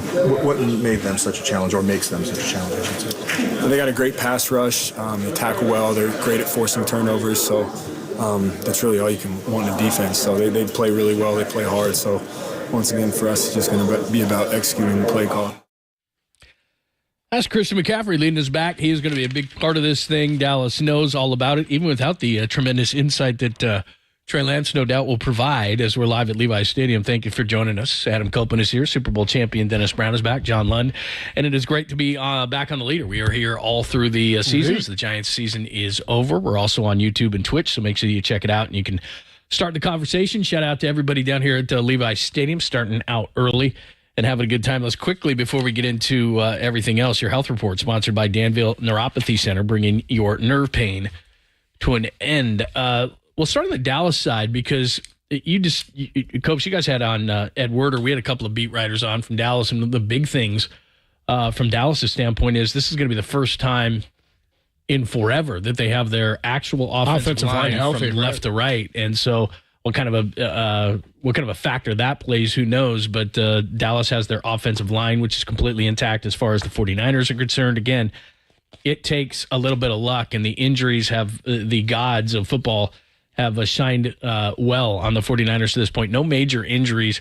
You've had some guys be banged up, but the major comeback today is Juwan Jennings. Third and Juwan is going to be in the slot today, and he did miss last week's game. So you've got Juwan Jennings coming back. Your wide receiver core is healthy. I think Debo last week wasn't very healthy. No targets. He had 148. Yeah, he didn't have any targets. And I think that they could have rested him last week against Arizona, so I think he's going to be a little bit healthier as well. So, again, you look at the 49ers, pretty healthy to this point, bangs and bruises, things like that. And the Dallas offensive line, the big deal, they have not been intact in a number of years. So they've got everybody today against the 49ers for this big game. So that offensive line is left tackle Tyron Smith, left guard Tyler Smith, center Tyler Badaz. How do you say that guy's name? Badass? That's kind of what it looks like, right? You got Zach Martin at right guard, Terrence Steele at right tackle, and then Jake Ferguson, the big tight end, as you mentioned. He's going to fit right into that Dalton Schultz role for them. They're big at going to the tight end. I mean, they had that for a long time there, as well with Jason Witten, leader in receptions like all time. So this is a game. It's a linebacker game for me, as far as I'm concerned. I think this is a game where the linebackers for both teams are going to have a tough time. I mean, with the 49ers and what they're able to do with Fred Warner and with Dre Greenlaw and receivers in the secondary. I think that's why Josh Dobbs had such a good time last week, kind of getting out into the secondary. You had guys like Greenlaw dropping back into coverage, and then the design run where they had to come right back up and try to make a tackle. Niners have done a great job at swarming. Dennis, you hear John Lynch talk a lot about that each and every week when he's with Murph and Mac. 11 hats to the ball. That it's kind of that Tampa style he said they played when he was in Tampa with the Buccaneers, but that's kind of a mentality thing. Seems like guys can go all in on trying to hit somebody because they know they've got somebody behind them who knows where to play, and a lot of that comes back to chemistry, it feels like. Yeah, and for me, it's in the trenches. It's going to be offensive line against defensive line, and Tyron Smith against Nick Bosa. Mm-hmm. I mean that's going to be the matchup right there, and on the other side of the ball. You know, you got some guys on the other side of the ball. Dallas has got some pass rushers, DeMarcus Lawrence, and we know kind of what Micah Parsons can do. I mean, he can wreck a football game. So it's going to be won and loss in the trenches, offensive line, defensive line. This is where the game's going to lie. DeMarcus Lawrence, he's a monster. Yeah. Defensive end, right? And we don't talk about him that much. No, talk about Parsons a lot, but it's true. Lawrence he's a beast. He's a beast in there. He can take over a football game too. But when I say linebacker game too, I mean I think this is sort of a George Kittle game. Damone Clark, 22 tackles. Leighton Vander Esch, he's got 20 tackles on the year. He seems like he's been there forever. And then Micah Parsons, as you mentioned. So this is a game where the Niners' speed in the secondary, I don't think is going to be as far ahead of some previous secondaries that we've seen. The Niners have really one soft spot in Ambry Thomas there, but they can target it with CeeDee Lamb. So this is a game where I really do think Dre Greenlaw, Fred Warner, guys like Damone Clark, Leighton Vander Esch, and as we talked about, Micah Parsons, these are all going to be, I think, key contributors in this game. Is this a game where you think the Niners get to 30, John? It's going to be the toughest task they face. I think this is a one-possession game. I think we're looking at 24-21, 28-24, something like that. Well, if you look at Dallas's defense, they haven't played great teams, but I don't care. You play who's in front of you. Doesn't really matter, man. They've given up the least points, 41 through 4 games. The 49ers are at 58. And as weird as it sounds, the 49ers defense hasn't completely hit their stride. We'll get into a couple of things that Dallas may try to do against them. But just to stay with what you're talking about, I think that they're getting after the quarterback. They're great because you mentioned Lawrence. We all know what Parsons can do, but Armstrong's really good. Fowler. They're really deep along their defensive line. But the one thing I think where they can attack, and if you look at, again, it depends on what you think of Pro Football Focus numbers. Outside the numbers on the left and the right, they're really good against the pass. The middle is where the Cowboys struggle. And as good as Leighton Vander Esch is, he's still a really nice player. He's had a lot of injuries. He's not that fast. They can take advantage between the numbers there. If they want to run at the Cowboys, Marquise Bell plays linebacker, goes in there. He's 210 pounds. They can get after him. Misdirection on Micah Parsons. What they did in the second half of the divisional game against Dallas, they were trying to go wide. They were trying to get on the edges, and they realized in that game after the first half, they had 11 carries for 27 yards and went, look, we're not going east and west against these guys. We got to go north and south. And they started power running the football right at the Cowboys. And I would expect a lot of the same. You've seen that against teams that go against the Cowboys. They try to power run. They try to run right at Micah Parsons. You saw Josh Dobbs go outside of him on the zone replay to get the 44-yard run that he had. So, those are the type of things. And then we talked about this earlier. I think that Kyle Shanahan has held some things back that maybe Dallas hasn't seen to this point, but I think they have a real opportunity in the middle to go after them. And then the other side of it is that, look, without Diggs, their big play guy, Deron Bland has been really, really good. Kid out of Fresno State. They moved him into the nickel. He's actually played in college to the outside. So many people are like, well, you're moving your nickel outside. He's an outside corner. He had a pick six last week against the Patriots, who were terrible, and Mac Jones. But I think that that's a guy you still have to challenge. You just have to make sure. He's been good. It's just he's not Diggs. Now, Diggs, you could double move, and I think they do. And he'll get aggressive, too. Diggs would try to jump around, which meant he picked a lot of balls off, but then he was susceptible to giving up splash plays. I think you still have to check on him to make sure, and I expect Debo to be even healthier. Juwan Jennings now. We know what Ayuk's Pro Football Focus is #1 rated wide receiver. So, look, if they want to focus on Christian McCaffrey, and we've heard that they do, that they're going to just – wherever McCaffrey goes, it's just he's not going to beat us. And that's fine. Plan. If you want to have the Belichick thing of this guy's not going to beat us, that's fine. But the problem defensively against this team is they've got so many offensive weapons. Kittle hasn't really hit this year. Debo's had one good game. Ayuk is good against everybody. You just can't cover him. There are so many weapons that this team has that if you want to focus on trying to take away one, first of all, you're not going to be able to take away McCaffrey because there's so many different ways to get it to him. But then the other side of it is that's fine. Other guys can step up. What do you make of the touches? I mean, we talked about this last week. Dennis, 27 total touches for McCaffrey last week. And I think it was it 7 targets and 6 catches, something like that by Brendan. You're going to have to look at the numbers again. But 6 for 148. Yeah, overwhelmingly, the numbers went, all of the touches went to those two guys. And we talked about usage, and I hate doing is he being used too much? You need him to win these football games, but you don't have Elijah Mitchell today. Debo was banged up last week. I think he had a carry or two on the ground, no targets through the air. He was kind of a decoy. It's just a game where you say, hey, we don't have Elijah Mitchell. We've got to change of pace out of the backfield. Are we going to see more Debo, you think? Is this a Debo game out of the backfield? I mean, well, like John said, you haven't really seen Debo kind of blow up. He's at that one when they needed him, when Ayuk was down. With Christian McCaffrey, I mean, you got to win football games, and you're a football player, but you don't want to overuse him. You got a lot of touches last week. You don't want to get this guy beat up. He's definitely one of the most valuable players on this offense, but you have so many other weapons. But if Dallas wants to focus on one player, which is probably not the smartest thing to do, there's so many guys that could take over a football game, and Debo is one of those guys. So I suspect that you get more.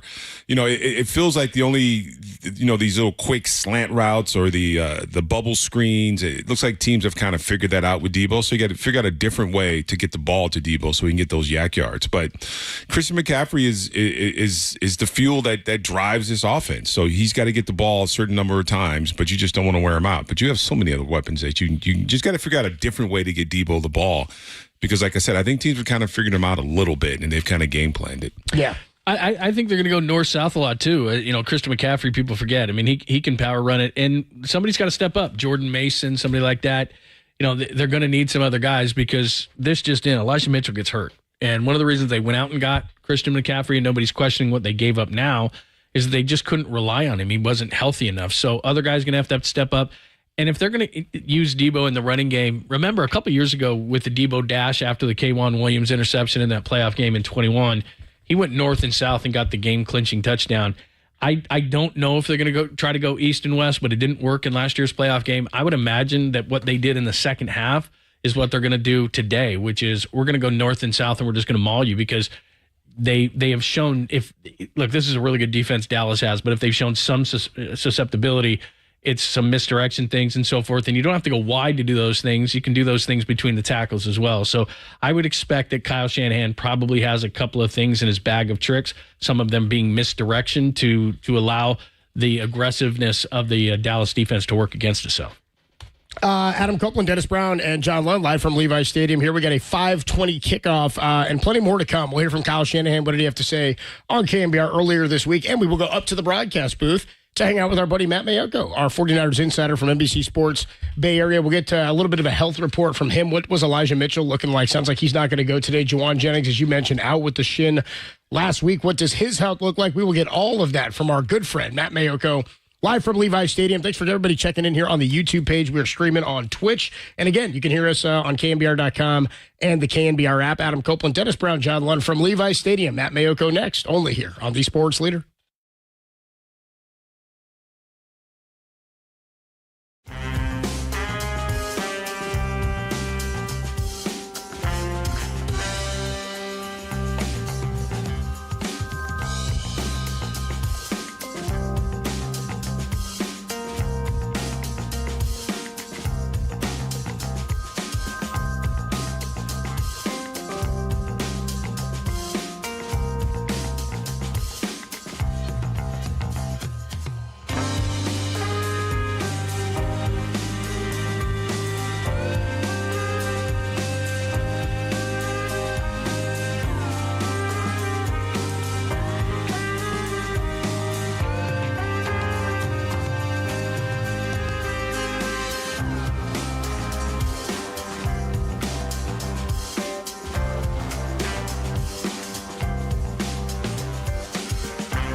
I feel like they play us harder than anybody, and I definitely feel like it's going to be one of them games. I've been tapped into my mode all week. I feel great. I'm ready to kind of get after it now. One of the biggest stages, Cowboys, 49ers is nothing better. Adam Copeland, Super Bowl champ Dennis Brown, John Lund with you live from Levi Stadium. We are about just under 3 hours away from kickoff for Sunday Night Football. Niners and the Dallas Cowboys. A huge NFC tilt could mean a lot to the NFC playoff picture in terms of who the number one seed is. Our guy on the YouTube page, Utah Desert Rider, checks in, says 31-17 Niner win. Love it. Let's go 30 more for Purdy. And let's go back up to the broadcast booth to check in with our guy, Matt Mayoko, NBC Sports Bay Area 49ers insider and our KNBR Niners insider. What's up, Matt? How are you, man? I'm doing great after hearing that I'm your guy. You're my guy, that man. kind of makes me feel good. You are my guy. You're all of our guy. Kind of like when Brent Jones comes on and he goes, my guys. Yes. My guy, Matt Mayoko. So in terms of health, for the most part, still pretty good news for the 49ers. I am wondering, though, Deebo Samuel was banged up last week with the ribs and was out there still kind of a decoy, didn't have a target. Elijah Mitchell was out. He's going to be out again today. Do we think this is a game where we see more Deebo out of the backfield, sort of mix things up? Yeah, I mean, he had 3 carries last week. Yeah. He didn't have any targets, but he did play a lot of that game. I think he played the same number of snaps as Christian McCaffrey. So I think it was just kind of more, I don't know, game plan as much as maybe what the Cardinals were doing defensively to kind of take him away. And I think therein lies the issue with teams that play the 49ers is that, yeah, you can take Deebo Samuel out of the game if that's what you want to do, but then that just leaves it open for other guys. It's Brandon Ayuk, it's Christian McCaffrey pretty much every week, but this could be a game I think that sets up well for George Kittle because I don't know that the Cowboys have a whole lot of speed in the middle of that defense. I think that you look back at the playoff game they had against the Cowboys last year, and Kittle had a big game. So, this could be one of those games where, they try to lock it down on the outside and maybe leave some plays out there in the middle of the field for Brock Purdy and George Kittle. And you were just talking about Deebo, and it's pretty obvious that teams have kind of keyed on him and kind of what is expected. Teams kind of know when those smoke screens are coming or those in the rounds are coming. How do you get a player like Deebo get the ball in his hands? I mean, how do you see Kyle Shanahan creating plays so he gets more touches and more opportunities to get those yak yards? Well, I think the first thing that Kyle Shanahan does is he doesn't really care who's getting the yards, who's getting the catches. So if a team is going to focus on Deebo Samuel, take that stuff away from him and kind of keep an eye on him and roll coverage or whatever they want to do, then, I mean, he has no issue going with Brandon Ayuk all day long.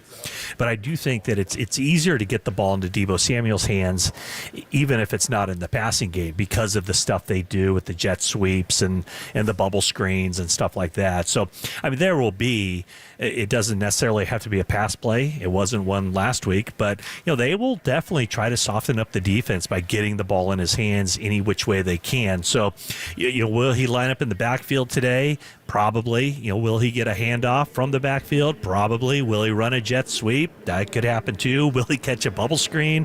I mean, the odds are that I'm going to say yeah. I'm going to go that one. Yeah, I'll take that bubble screen. The odds are he's going to do all that stuff. Feel good about that. Yeah. And then it's a matter of seeing how the Cowboys rally defensively, how willing their cornerbacks are, Stephon Gilmore or Deron Bland, how willing they are to stick their nose in there and tackle him.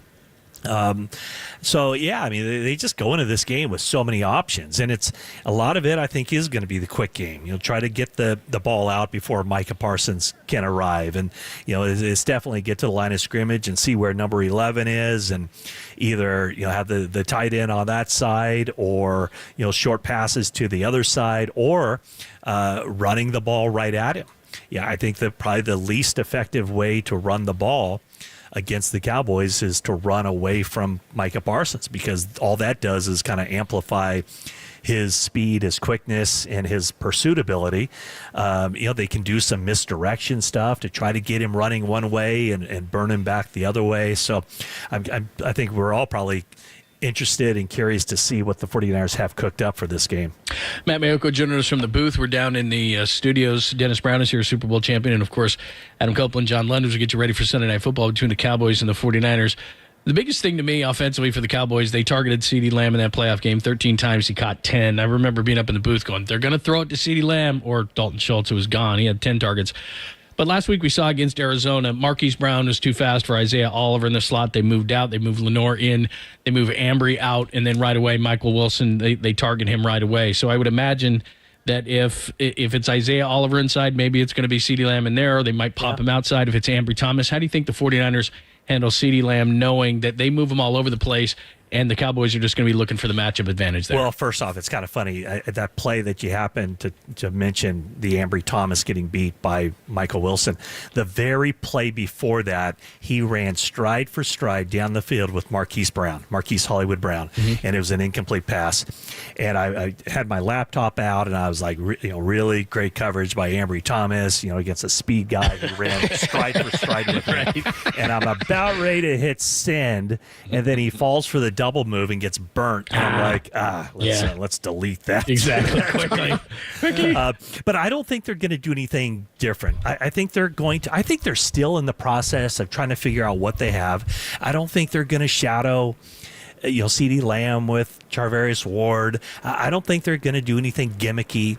I think they're just going to line up and play football. And they haven't, as long as Ambry Thomas has been healthy, they have not played the same nickelback the entire game. So in other words, if Ambry Thomas is out there, which he will be today, they have done about 50% of the game using one nickelback, Isaiah Oliver, and then about 50% of the game using the other nickelback, who's Diamador Lenore, and then they move Ambry Thomas to the outside. So I think week 5, it's still very much kind of figuring out what their own team is about and giving Steve Wilks some valuable information that he can use down the road. But I don't think they're going to do anything gimmicky. I think they will just try to play them straight up as much as they can. And then, you can make adjustments during the course of the game if it's, turning into, a very obvious thing where the Cowboys are bending over backward to get the ball into CeeDee Lamb's hands. But I think they're going to, as much as they can, play him straight up. Matt Baker, the voice you hear, 49ers insider for NBC Sports Bay Area. Niners made a trade this week. I thought it was a great one for Randy Gregory, in that they give up a 6th rounder. They get back a 7th rounder, which is probably just going to be a couple of picks difference, right, from where the Niners will be picking relative to where the Denver Broncos could be picking. It'll be actually, not to cut you off, Go ahead. but I just did cut you off. It's actually the Rams. Oh, it's the Rams pick now. Okay. Yeah, it's the conditional pick that went from the Rams to the Broncos a couple years ago. So Gotcha. I don't know if that makes a huge difference. But Was that a Von Miller move? Was that what that was for? No, it was Kerry Young. Remember him? I mean, this is a trade that was done like 3 years ago, and it was pushed out to 2024. So the Rams, how are the Rams doing? You know what? I'm not so. I would not be surprised to see the Rams win that game. By the way, I wouldn't either. I wouldn't either. And I wouldn't be surprised to see the Cardinals beat the Bengals either. They're down 3 at the half, 17-14. They're both down 3 at the half. They're both 17-14 down 3 at the half, and the Rams are about to kick off the second half. But the Rams-Eagles game has been a good one so far, and the Cardinals are moving the ball pretty well. They were down 10-0 entering the second quarter, and they scored twice. So this has been a fun game so far. Okay, so anyway, your question. Anyway, back to the Randy Gregory thing. Yeah. One, I think it's a great move. It's a low-risk, high-reward potential. You didn't give up a ton for him. You're paying him vet minimum.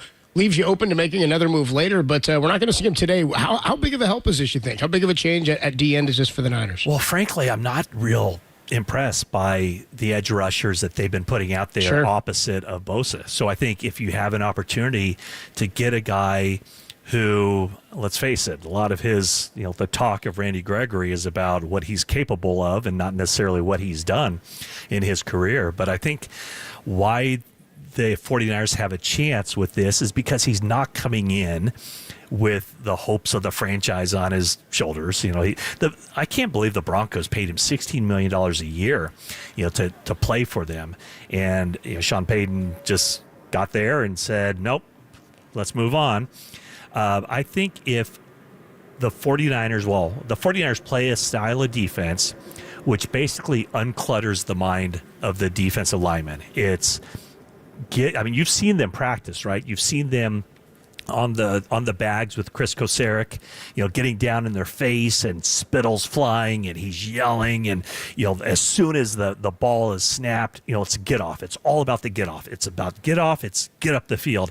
And so that's what they're going to focus on with Randy Gregory, is basically don't worry about anything else other than getting off quickly at the snap of the ball and being a heat-seeking missile and finding the quarterback. And so he's going to be out there on third downs. That's going to be his thing. I think Cleveland Ferrell will still be, the base guy. And then, if Drake Jackson can turn it on, maybe he gets, he'll keep his role. But right now, I think Randy Gregory has an opportunity to be out there on the most critical downs of the game if he can show that he can impact and affect the passer like the 49ers expect him to. First of all, Matthew, I take offense to you saying cluttered minds and defensive linemen. So we do not have cluttered minds. We're very focused. Didn't I? Matthew. I think I said uncluttered. That's mind. saying that it's cluttered. Well, I guess you're right. Yeah. Okay. Dennis says they Marie Kondo their minds before games. And I'll just go ahead and argue with you now, since I'm like on very focused. Since I'm on the 8th floor of Levi Stadium and you're on the ground floor, I'm going to argue, Dennis, and say defensive linemen. Sometimes some defensive linemen, of course not. Their minds. You're not digging your way out of this. He sounds like a truck backing up. Their minds can get cluttered with responsibilities. Okay, you're not digging your way. But here's what I do think. Here's what I do think. With this guy coming on to this to the team, I just think about the regiments. I mean, the 49ers bring in defensive linemen during the game. Mm-hmm. Now, just think about you have him, if he can break the starting lineup and he can be that other consistent pass rusher on the other side of Nick Bosa. Just think about your second tier, your second team that's going to come in. You have Drake on there. I mean, you have Javon on there. I mean, I'm just thinking about the ones and the twos. Just during a football game in the fourth quarter, you have the ability to run all these different guys in and all these top quality guys. That's what I'm most excited about. I'm sure I've seen him play. He's a good pass rusher. I still don't understand why Denver got rid of him. I know he's had some issues off the field, but I just think of the quality of this defensive line, this defensive line room, how it gets, now with him part of this football team. Yeah, and I don't think they need him to be a starter. I would be surprised if he's a starter. I think that what they need is someone other than Bosa impacting the game from an edge rusher position.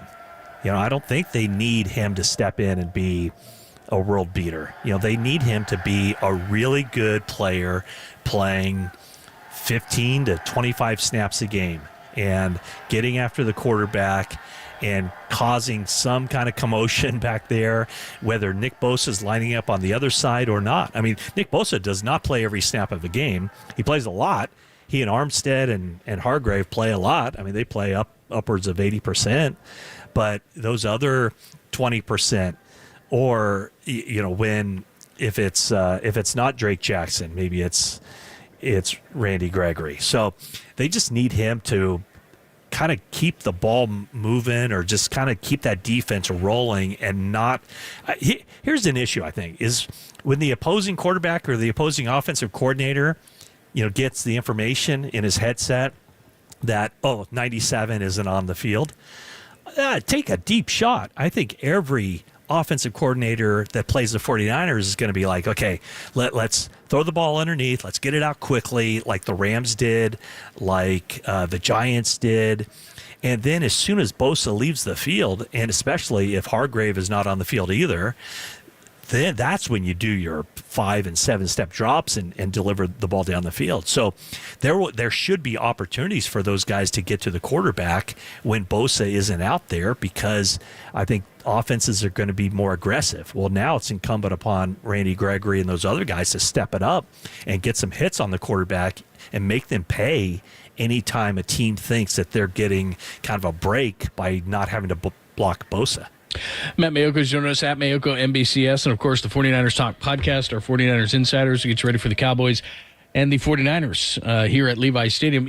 Speaking of those things, the one change that I've seen, or there's been a few, but Mike McCarthy calling the plays and Kellen Moore is now with the Chargers.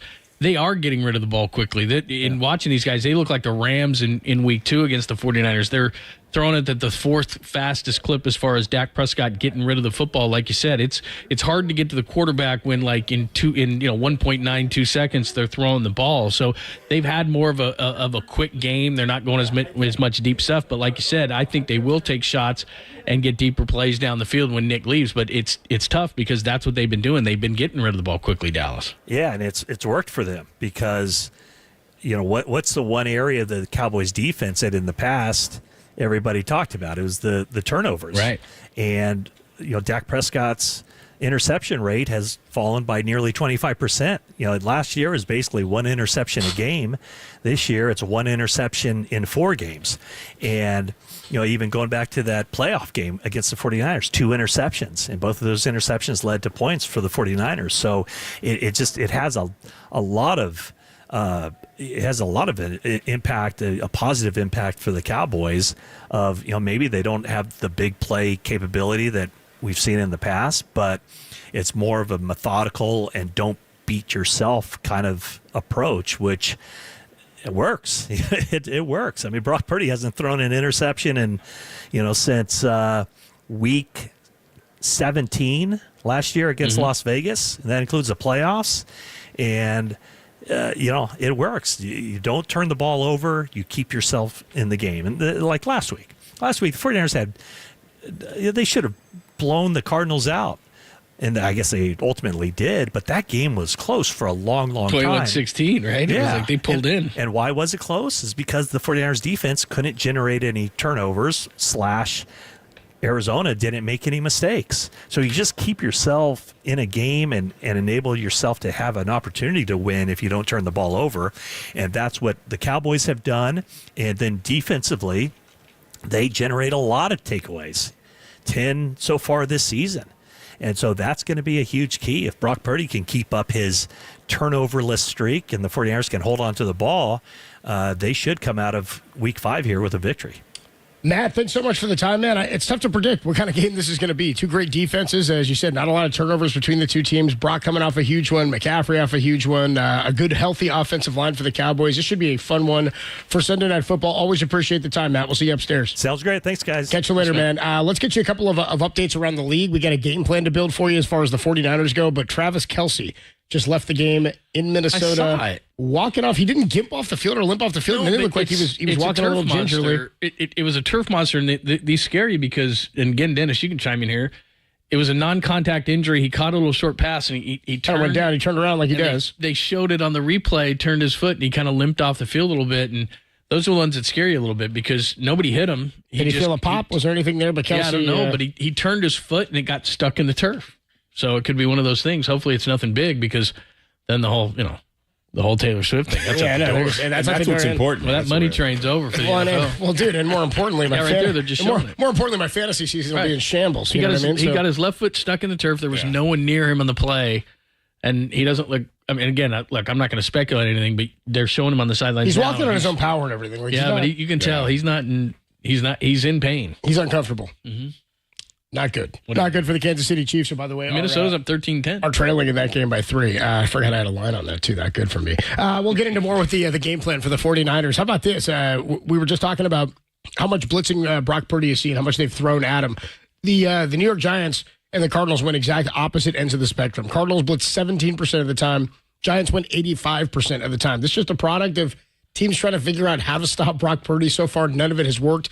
We'll talk about that next, and we'll hear what Kyle Shanahan had to say earlier this week about the Dallas Cowboys. Adam Copeland, Dennis Brown, John Lum with you live from Levi's Stadium, only here on the Sports Leader.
Yeah, I mean, it's a huge test. To say that it isn't would be naive and downplaying the moment. I think I'm excited for that moment. I know our team is excited for it, and to say that we're going to prepare any differently, I think would be far-fetched. I think we prepare every week as if it's everything, but I think this is going to be a great test for us. As Fred Warner, I love that he said that, because a lot of times you get the same old coach. Oh, it's week 5, man. It's the Cowboys and the 49ers. It's much bigger than that. Thanks for joining us. Levi Stadium and the 49ers try to go undefeated. They're 4-0, and they try to maintain that against the Cowboys, who already lost, of course, to Arizona. So if the Cowboys lose 3-2, the 49ers 5-0. The Eagles right now lead the Rams in L.A. at SoFi, better known as Levi's South, 17-14, and they're driving as well. So big game, obviously. We'll keep an eye on that one for you as well. And Fred Warner, of course, building the game plan. It's brought to us by our good friends at Golden State. When you succeed, we succeed. Visit us today at goldenstatelumber.com. Also by River Islands. Come home to River Islands in Lathrop and discover the San Joaquin River lifestyle. I love it. Nice job, Danny. Lakes, parks, schools, start your tour today. RiverIslands.com. It was for me. It was for me. Game plan. I'll start defensively. Dennis, what is the game plan defensively against the Cowboys? Well, I mean, again, you got to figure out a way to slow down this pass rush. You have to figure out if you're going to run at Parsons, you're going to run directly at him. You got Lawrence out there, but you got to figure out how to defeat this defensive line and make some plays, get those yak yards like we've been talking about the entire show.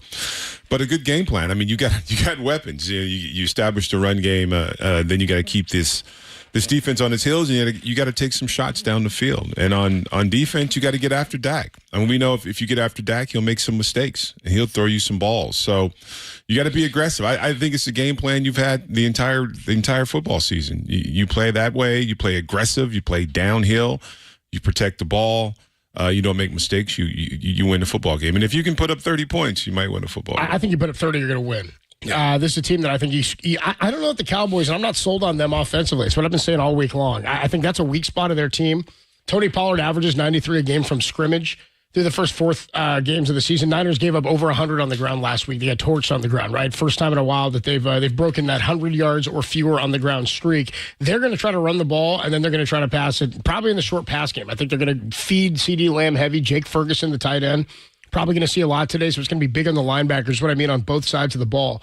I think you are going to see a lot of Debo. I think it's going to be stick to your short passing game. We talked about 17% blitz last week from Arizona. They, 8 different receivers Brock Purdy was able to hit. A lot of them on short passing game, right? The few times we've seen Brock go a little bit deeper over the top, it was like against the Giants when he hit Debo for the touchdown, where they're bringing the house. I say take what they're going to give you. Micah Parsons, as Dennis said, can be a game record. DeMarcus Lawrence on the line is a problem. Leighton Vander Esch in the secondary and the at the linebacker spot is going to be a problem as well.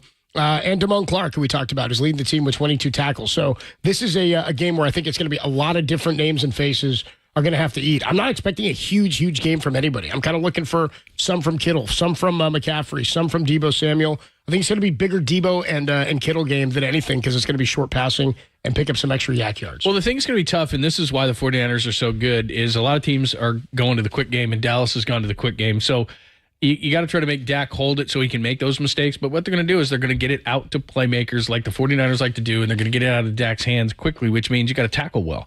And that's where Fred Warner come in, Dre Greenlaw comes in, the guys come up from the secondary, and you just don't want to give up the big play. You want to make Dak beat you. Well, right, but he's going to get rid of it. And that's kind of the difference from the team that we saw in the playoffs, the biggest difference in their offense. Plus, here's the thing, too. They haven't had their offensive line together, so what does that mean? They're going to try to establish the run. There's no question to see if they can work that offensive line. And then as far as the 49ers are concerned, this is where the game within the game happens.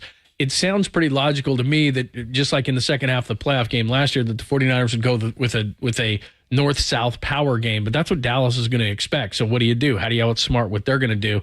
And it's already kind of being reported. Well, they're going to focus on Christian McCaffrey. Well, doesn't everybody? There's just so many different ways I think they can get a hold of it. And we talked about this a little bit earlier.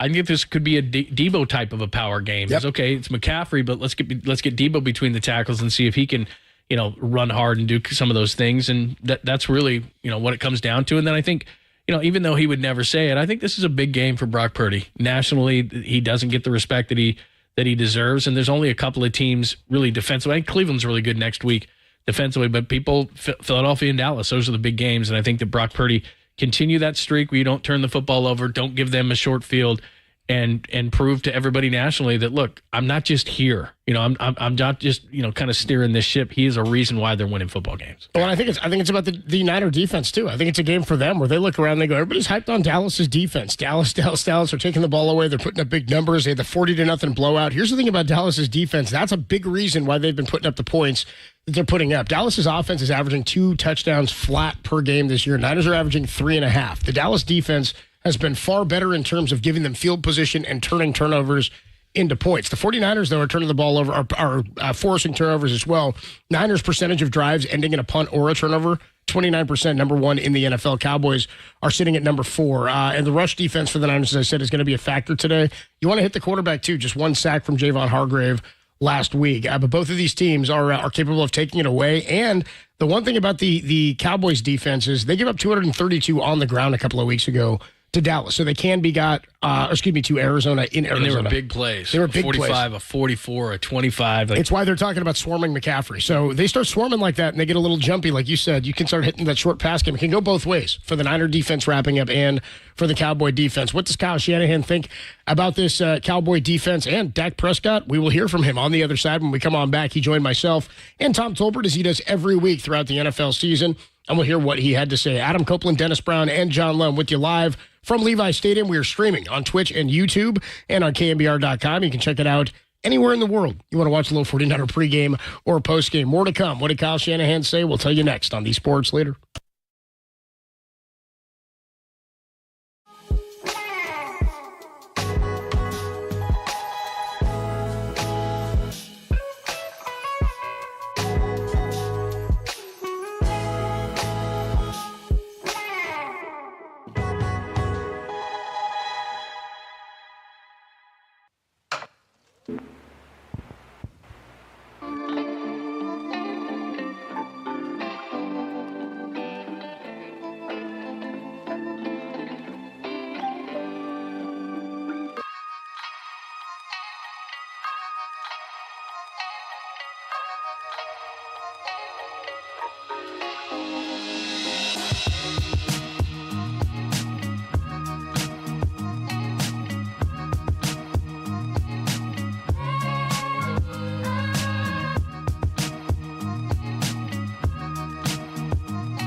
Adam Copeland, Super Bowl champion Dennis Brown, John Lynn with you live from Levi Stadium. A 5:20 kick coming your way for the Niners and the Dallas Cowboys. The head coach of the 49ers, Kyle Shanahan, joins myself and Tom Tolbert each and every week. It's on Thursdays usually throughout the football season, getting you ready for that week's game. We open up the interview and Tom asked Coach if he had time to smell the roses for the 49ers after their 4-0 start.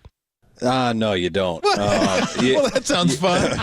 You feel good after a Thursday night win because you know you got a couple days there to just sit and relax. But usually once Monday starts, which is usually the day after your game, it's so much on to the next game. And so I've done it too long that I've been in almost any situation to where you don't really feel good till the end of it. That sounds miserable.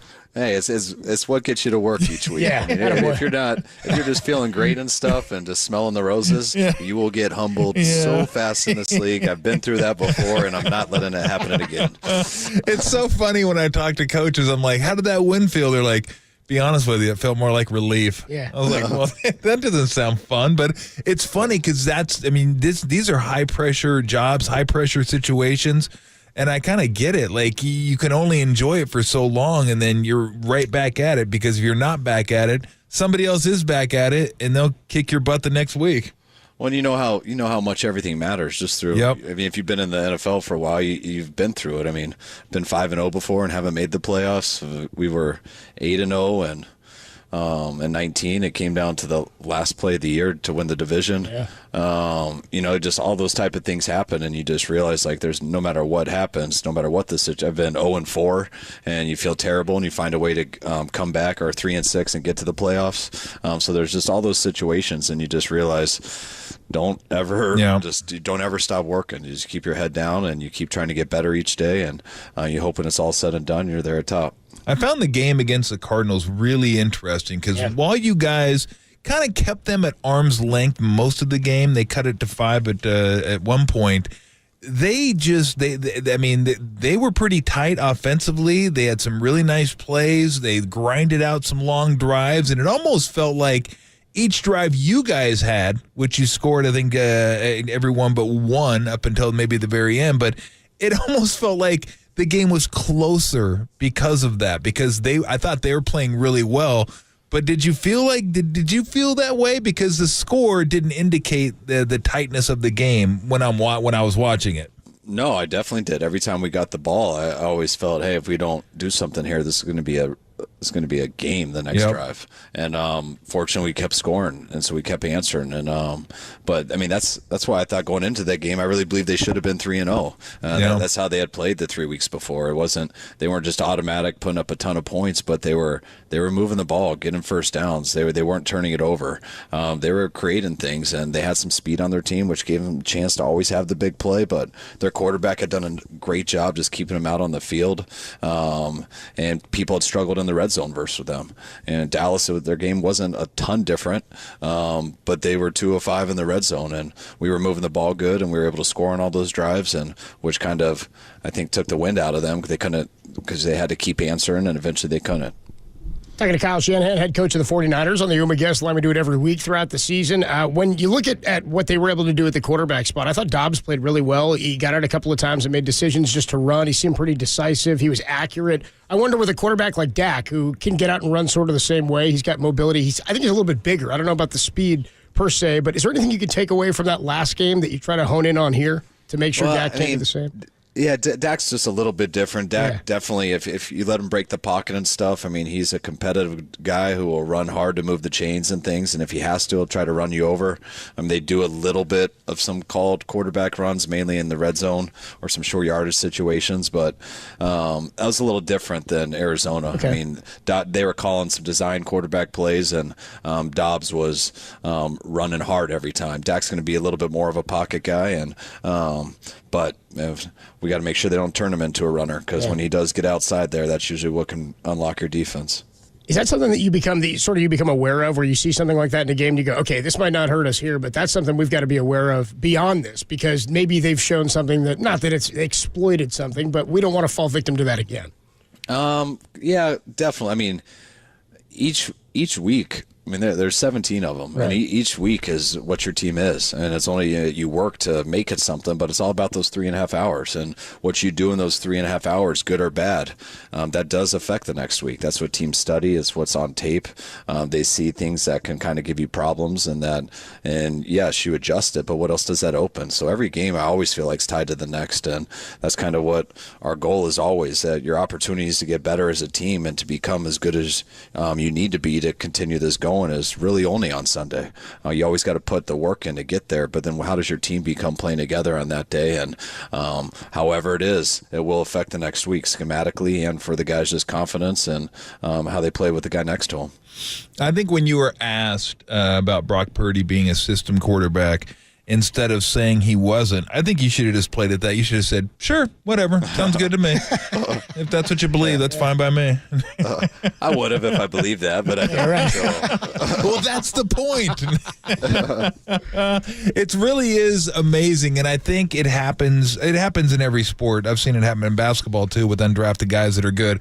Everybody keeps waiting for the shoe to drop, and they keep waiting for something to show them that they were right in evaluating a certain player when all the evidence is to the contrary. And that's the only thing I can figure out here, because when you watch him play, it just, I mean, it's apparent this guy knows what he's doing. We have a kind of a gag going around here. I said, I wanted 8 games this year. I wanted a full year to fully say this guy could get it done. And now it's a gag, because I'm saying that's the only reason I'm not saying he can get it done, because I said I was going to go 8 games. And damn it, I'm going to make it to 8 games before I say it. 4 more before he'll admit it. But the evidence, it's right there in front of you. The throws he makes, the fact that he can find receivers, he processes quickly, he can get out of trouble, he has enough athleticism to escape the pocket and still keep his head downfield. I mean, it's all right there, and I don't know what people are waiting for or looking at. I guess sometimes, Coach, you just can't. It's hard to lose your draft status. Like, it's hard to lose that label. But my goodness, I mean, if he can't do it now, I don't know if he's ever going to do it in some people's eyes. No, I mean, and totally, and I think it's also just human nature, and not everybody watches it that hard, and you know, in all sports, it's not probably be similar watching another sport. It's not like I'm breaking down the basketball and watching everything they do, but if you really watch the plays he's made over the number of games, that's all you got to know. It's even if he does have some bad games, which everyone's going to, you still see what he's done, and that's stuff you can't make up, and you can't just get lucky doing it consistently the way he's doing it. And I do think it's human nature, though, when you are a later draft pick, or you start out the season that you did really well when as the third guy and no one's expecting anything, like, everyone is going to think it's a shock, and it usually takes longer. But I also see it the other way. Usually when you're a real talented guy that everyone thought was real talented, and you're a high draft pick, and those guys who struggle, it's usually, well, they don't have an O-line yet, or they don't have receivers, we got to get them some more weapons. And but you can always look to just how they play. It doesn't always mean how many touchdowns they have, what their record is. It is kind of the process of what they do out there, and looking at what he does, and usually you can tell kind of who the real guys are and who aren't. So at the end of the last game, I remember you said you weren't aware that it was the 4th touchdown scored for McCaffrey, and I was wondering about that. Like, in the midst of it, I get not knowing the stats or not knowing exactly who has it, but I would imagine you're aware of how well somebody's going, or what you got a feel for the game, of course. But Brock going 20-21, I wonder, at what point did you realize he had not thrown an incomplete pass? And when somebody's going hot like that, does it change any point in the game how you call it, because you know how he's going in that moment? Yeah, because you feel it, but not because you know it. I didn't know that he had an incompletion till after the game. I remember when I got told that, I was like, really? I was like, well, I remember one play that he missed something on, and I was like, but you know what? I can't remember one other. So I guess that does make sense. He had one incompletion. But you're in the game. There's so many thoughts that are going on. You're not ever thinking about numbers. Yeah. I mean, you're thinking about clock, down and distance, coverages, how to get people the ball, but it's not like, he got one there. Oh, he got another. Like, you're not tallying them up like that at all.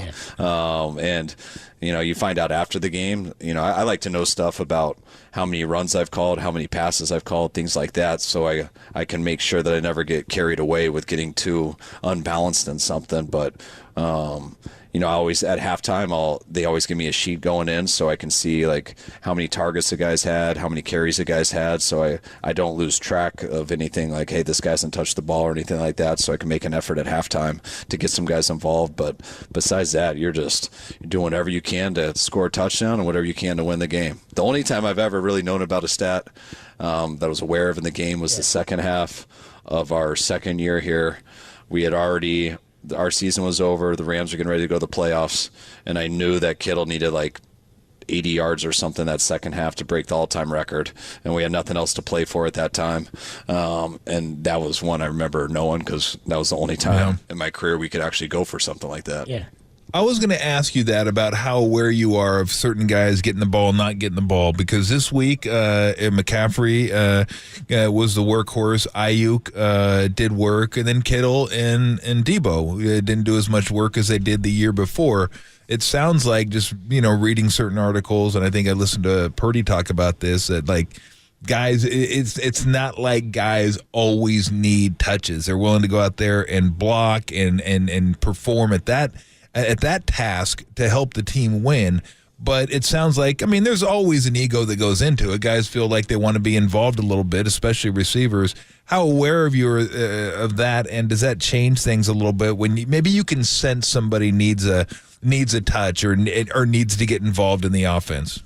Yeah, I'm very aware of it. I know those guys are.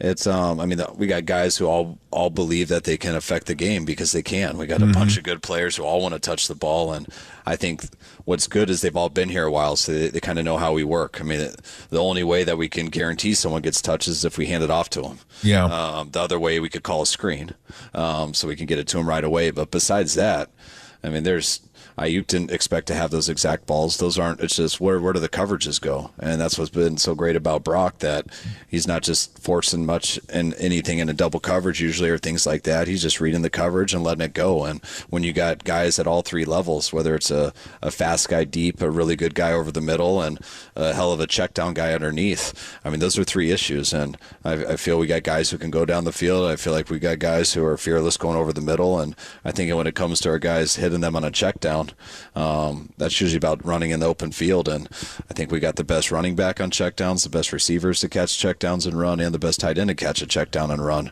So sometimes our guys, a checkdown means you are last in the progression, and sometimes that's the best play for someone like Debo or Kittle, because when they get those underneath, that's when you guys see them really make some big plays. I know this is going to be important, but I'm wondering, I'll ask you this way, Coach. How tough is it going against the Dallas defense, locating Micah Parsons and then not stopping him per se, maybe neutralizing him or slowing him down? That's got to be number one, I would think. How tough is that going to be, knowing where he is, locating him, and then being able to adjust? It's not hard to locate him because we all know his number and we know who that guy is. Yeah. So we know exactly where he is. The hard thing is putting together. You want to make sure really good players don't mess the game up. Yeah. And if you ignore them, the odds are they really are. They're going to affect the game huge. Just going back to Aaron Donald and stuff like that. But it's really hard to put together a schematic game plan when you don't know where he's going to be till you break the huddle, because you can't just take two guys to somebody all the time. There's too many issues, and they know exactly what they're doing with fronts and things like that, when to move them, where to move them, how to get them on certain people, how to make it really tough for you to help them. If you try to cover everything, your quarterback and your offense are going to be frozen because you're going to have to change every single play every single time, which then no one's coming off the ball and really playing good football. So there's an element of how you design something to make it tougher for that guy and to help our guys not have to be in too many positions where they're just completely on their own having to deal with a player like that. But you also got to realize that it's going to happen. And when they do win theirs, or when he does win his, you got to make sure it's not a turnover. You got to make sure at the worst case scenario, it is just a sack. You got to protect the ball. And it's also why you got to be balanced and do a lot of things to not allow him to tee off. Because when he tees off, he's tough to deal with. And all the guys they got around him can tee off too. DeMarcus Lawrence is still the same guy that we saw 6 years ago or 7 years ago when we were here.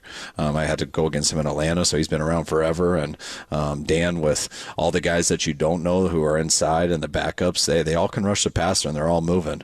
But 11 is definitely the one you got to know where he is at every play. That is Kyle Shanahan. You can hear him with Tolbert and Copes weekly. Thursdays usually. Thursdays, yeah. Thursdays. So make sure that you tune in on that. Getting ready for the 49ers and the Cowboys and Sunday Night Football is tons of people are hanging around here at Levi Stadium. Super Bowl champion Dennis Brown is here. Adam Copeland, who you just heard from, John Lund, of course, and we're great. It's great that we're back on KNBR 680, the sports leader. As the Giants season is over, it's time for the player to bank on. That's brought to us by our good friends at Casino Matrix. Just drop in for gaming, dining, sports. Please gamble responsibly, of course. 1-800-GAMBLER and by 5 Star Bank. Learn more at 5starbank.com. Those things kind of go together. 5 Star Bank and, Casino Matrix. Yeah, there you go. You got to have money to gamble. It helps, I player or credit. Whatever works. I never get credit. They're like, dude, we can just see by you. Your Sir, credit's you get no good. credit. No, thank you. Give us cash, and we don't even trust that. That might not be real.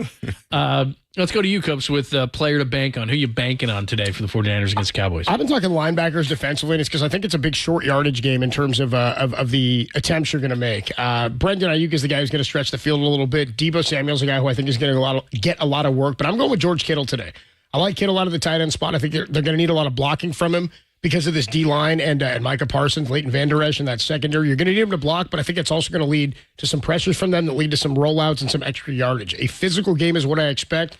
When it's a physical game, Deebo and Kittle are the guys, so I'm going with Kittle. Yeah, and I'm gonna go with the obvious, Christian McCaffrey. I mean, I know all teams kind of key on him, and they try to stop him. They put linebackers, defensive linemen, everybody on him, and he still tends to come up with a 100-yard game. So he's hard to tackle. He runs between the tackles. He runs outside the tackles. They get the ball to him out the backfield. I just think at this point right now with this offense, I think he is the fuel that runs the offense. So I'm going to go with Christian McCaffrey.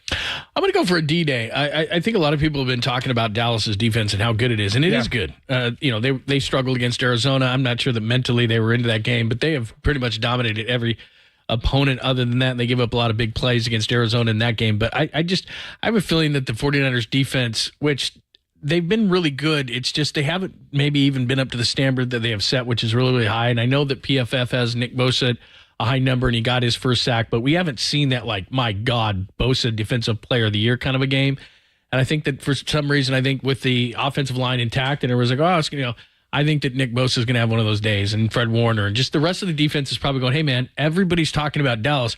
We're really, really good. I just don't think they've played to the highest of standards that they expect out of themselves, and I think that today, I think it's just be one of those games. They'll see that star, and they'll think to themselves, hey, we got to do this today. It's not that I don't think the offense can be really, really good and score their normal 30, but it's going to be very difficult to do that. It was a defensive struggle in the divisional round last year at 19-12. They need to rely on their defense to be really good, and I think they're up to the challenge today. So it's going to be a Nick Bosa day. I just feel like they just haven't had that one. Look, it was 35-16 last week, but everybody knows it was 21-16, and Arizona was moving the ball up and down the field a little bit. They've been, I'm not going to say susceptible against the run, but the run has had some success against the 49ers. I just think it's one of those games where one of those dominant Niner defensive days where it's like, look, today ain't your day. And Dallas has been really, really good. But a lot of the talk this week has been about how good Dallas is defensively, and the 49ers are over here going, hey, pretty good. We're pretty good. Well, prove it. Yeah. Come on, prove it. National TV game. It's a game where Brock may do that as well. Still to come here live from Levi Stadium. We got kickoff coming up at 5:20. We will hand it over to the broadcast team, Tim Ryan and Greg Papa, coming up at about 4:20. We will do that. 4:17-ish or so. We'll pass over to those guys, but we'll check in with Tim Ryan before that. Still to come, though, Guy McIntyre. You good with an offensive lineman coming in here, Dennis? You okay with that? Yeah, Guy. I can do Guy because because you've handled him before, right? Yeah, we can talk about it on the air. Good, we will. We'll get I can do Guy. Little O-line, D-line talk coming up. Guy McIntyre, the honorary captain, going to stop by. Still to come, your Steve Young Show, your player spotlight. We'll whip around the league, give you some scores and some updates from what's happening in the NFL across Week 5. Adam Copeland, Super Bowl champ, Dennis Brown, John Lund, Levi Stadium, Week 5. Niners and the Cowboys on the Sports Leader.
He's very comfortable all over the line. Obviously gifted athletically more so than anybody, I'd say. Him and maybe Myles Garrett. But just acceleration, plays that he shouldn't make, he makes, and good effort.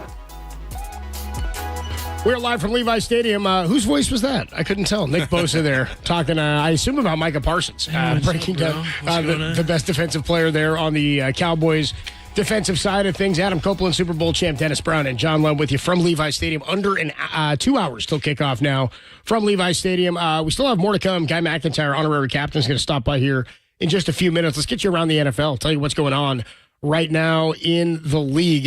Still 17-14, by the way, is the score in the Eagles and the Rams game. The Eagles were they just kicked a field goal. Eagles were lining up after a third down stop. 20-14 now is the score there. They just kicked it at the about the 12-minute mark of the fourth quarter, so we're into the fourth. Eagles at the Rams. Bengals are up 24-20 on the Cardinals after Matt Prater missed what was one of the ugliest extra point attempts you will ever see. John, he missed the net. He kicked it wide left, and he missed the net. Well, we just see. And now the Denver Broncos and the New York Jets are in wouldn't call it a shootout, a back and forth matchup here, where the Jets are up 18-13. The Broncos just punted it away, and dude muffed the punt. It was recovered there by the Broncos. So Broncos now have a chance to go down and take the lead. If they kick a touchdown, they will likely go for two. Patrick Mahomes just threw an interception that falls out of the hands of Travis Kelce after Kelce re-enters the game after the ankle injury, a non-contact injury took him out of the game earlier. Kind of a jump throw, and Kelce tried to come down with it, but it was picked off by Minnesota. 20-13 is the score there. 8:20 to play in the third. Kansas City over Minnesota. Are those the only? We're getting all the games that are underway right now. That's all that's being played as it stands right now. Niners and the Cowboys, the final game to come today. Jaguars topped the Bills today, 25-20 this morning in London. 359 yards through the air and 2 touchdowns for Josh Allen. Also ran for 1. Texans end up falling to the Falcons after the Falcons fell behind late in the fourth quarter. They come back. It's Younghoe Koo kicks a walk-off field goal to win it 21-19. Lions over the Panthers, 42-24. Bryce Young throws 3 touchdowns and 2 picks in that game, 247 passing yards. David Montgomery, 19 carries for 109 and a touch. And Adam Thielen had 11 catches. How about Thielen? 107 and a touchdown. Colts 23-16 over the Titans. Dude, have you guys seen the Titans play? One of the most boring-looking teams in football. Steve Young rips them every week on our show. He goes, oh, wow, the I formation. You guys are original. You guys figured this thing out. Titans are a snooze. Giants lose to the Dolphins 31-16. Huge games again for Achane and for Tyreek Hill. And also, Raheem Mostert found the end zone in that one. A 34-0 shutout for the Saints over the Pats. Patriots look terrible. They're atrocious.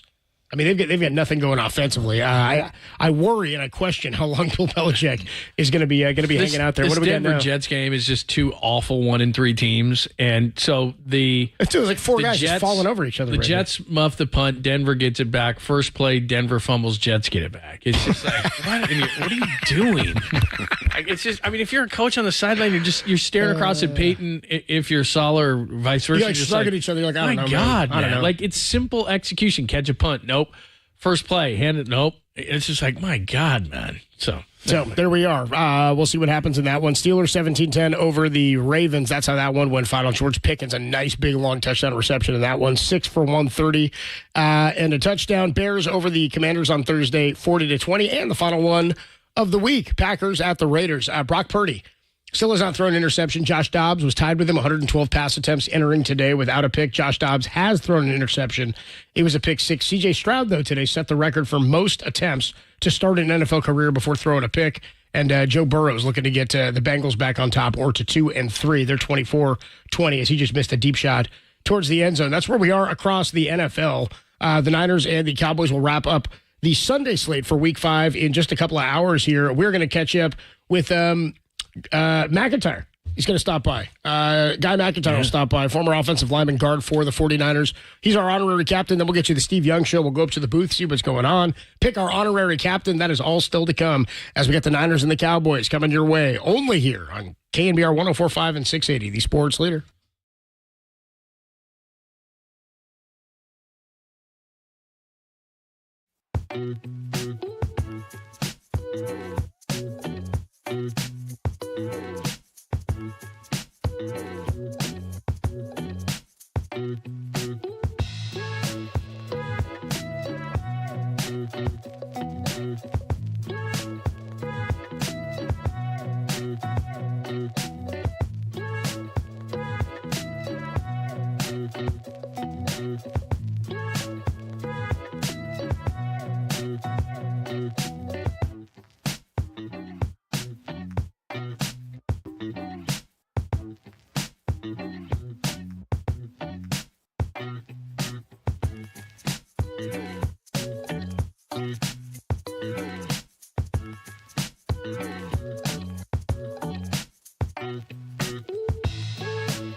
I mean, it was obviously a fourth quarter game. It was, a very physical game. They did a good job of, of what they do up front, stopping the run and getting in on some pass plays and stuff and disrupting just the rhythm of some of our concepts and the rhythm of, myself and dropping back.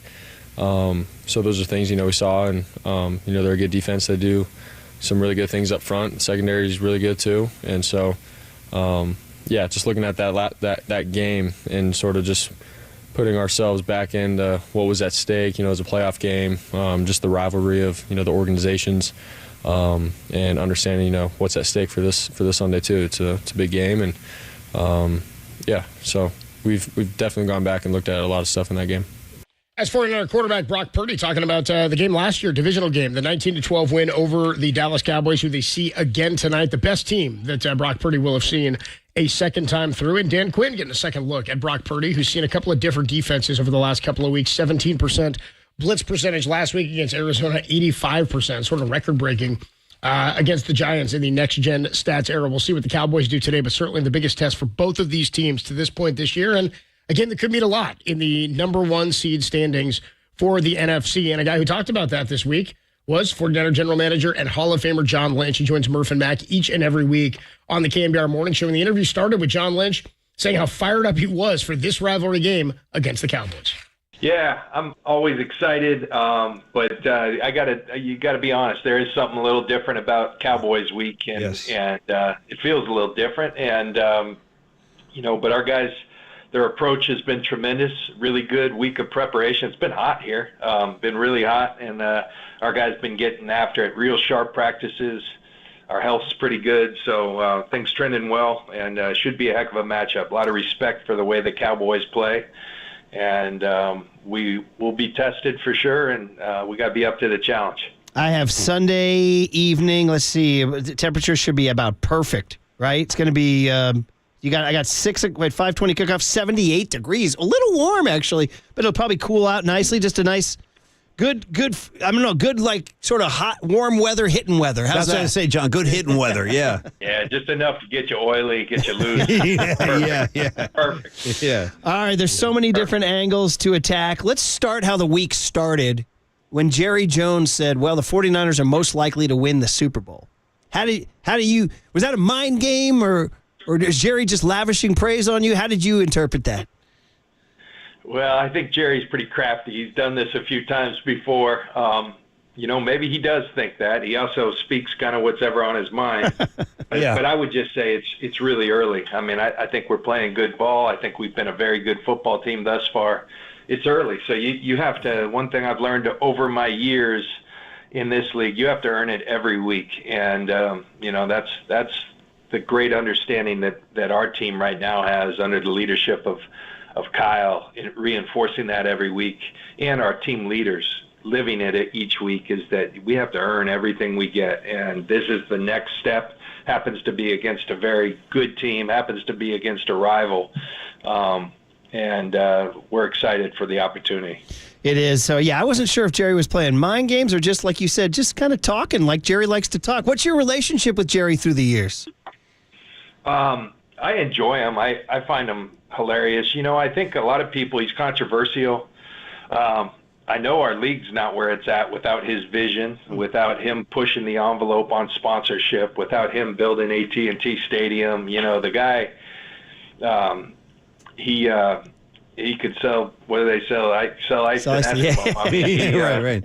I think he sold the idea of that stadium in 2008 in Dallas during the financial bust, and still went ahead with it. I mean, it takes some real what, and I think he's done that his whole career. So a lot of people don't like a lot that he brings to the table. I've always had a good relationship with him, and very indebted for what he's done for our game, because he's grown the pie, as they say, and that's good for everybody. Nice. Yeah, he's it's funny, John, you're a sports fan and historian. There's certain owners throughout history, whether it was George Steinbrenner with the Yankees or Al Davis with the Raiders, who are like, they want to be sort of larger than life, like Mavericks, and they're kind of fun for the game. Yeah, I agree. Yeah. Kyle always chides me. He goes, when are you going to start being like Jerry Jones and have press conferences outside the locker room? I think you ought to start doing that. Have you thought about that? Going like, I'm just going. I'll leave it to you. You're doing a great job. We got that. Yeah. You could be that live wire. You're like, hey, man, give me the cameras. I'm going to start popping off right now. Oh, John's loose again. Yeah. I seem to remember when you guys beat him in January, I think Jerry was giving a press conference like 10 minutes after the game. I think he did. Yeah. So it's kind of funny. Like, we're so obsessed with the Cowboys, but, John, they are with you. Like, are you feeling like I was listening to their quotes, so like, we know who we're playing this week. Point. We know what the standard. Do you feel that? Yeah. Like, they view you that way? Yeah, but I think I've been on the other side of that. Like in Tampa, we struggled to get after Philly for a while, and ultimately when we went to the Super Bowl, and some of it's not coming from the team, it's coming from the questions being asked. Now there's, and when you're continually asked, you got to get through this team. You got to get, like it's, where do you go? So I kind of lived try to give them some grace in that department, but it's not going to come down to who's talking, what's talking. It's going to come down to execution. Both teams have fantastic players, really well thought out schemes. Some great individual matchups.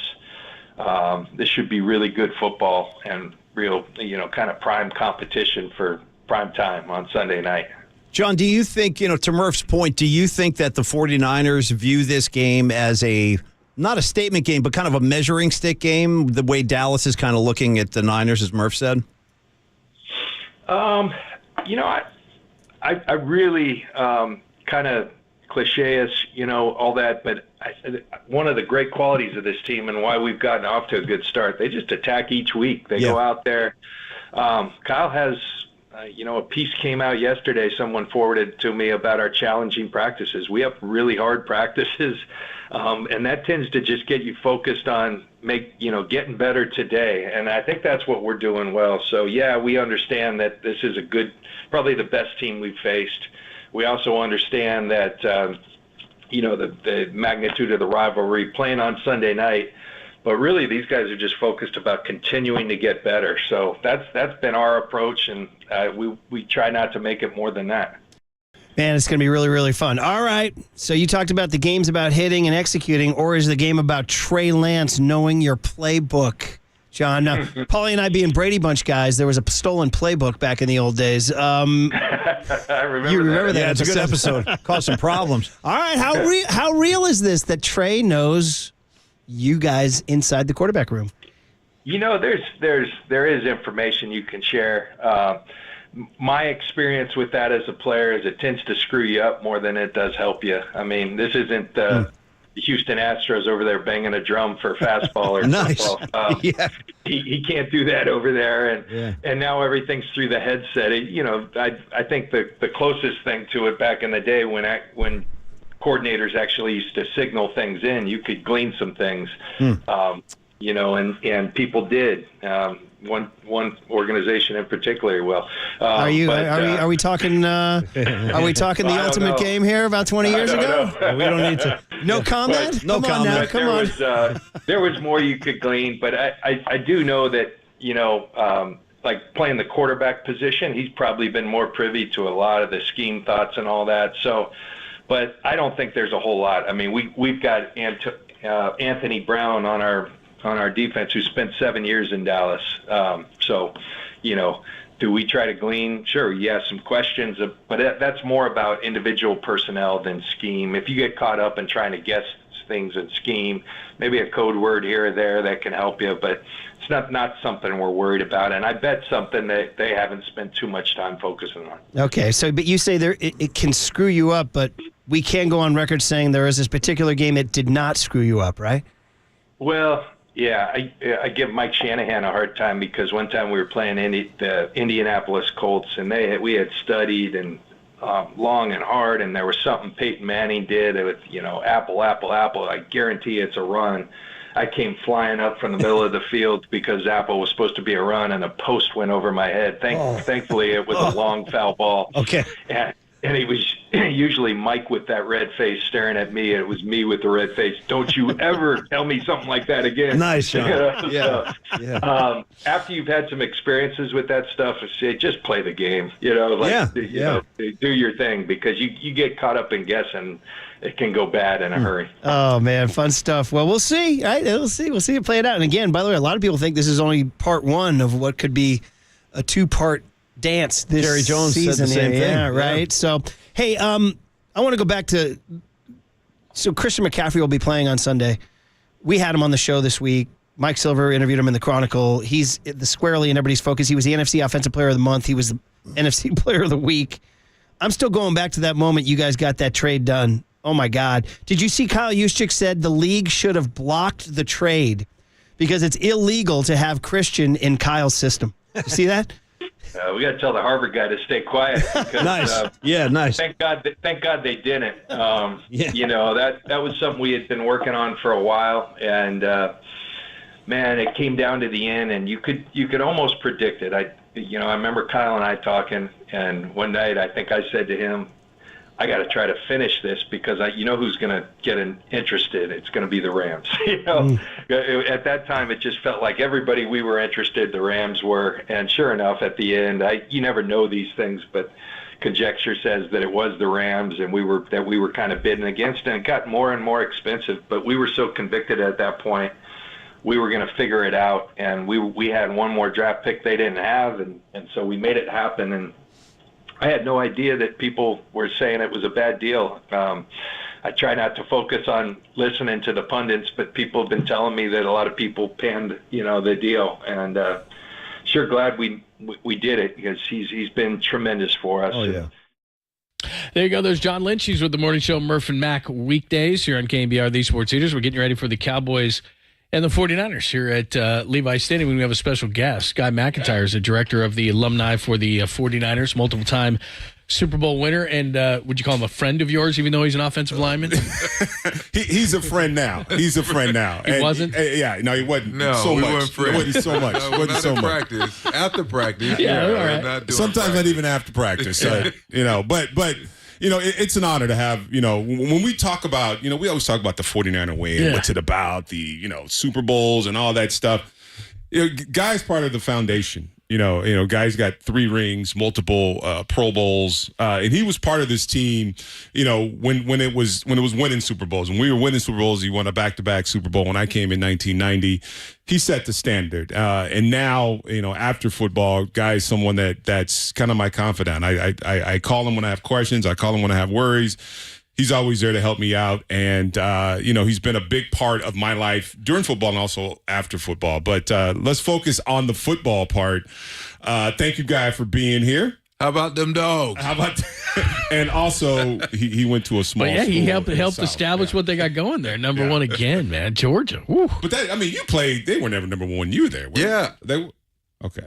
So national champions. I heard there was a running back. There's a guy named Herschel Walker who was pretty good. Let's. We're gonna talk about Herschel. Yeah. We don't talk about Bruno. Was that a nickname? No. Bruno? Was it a nickname? That's just a saying in a kid's movie. I got a 7-year-old. Oh, okay.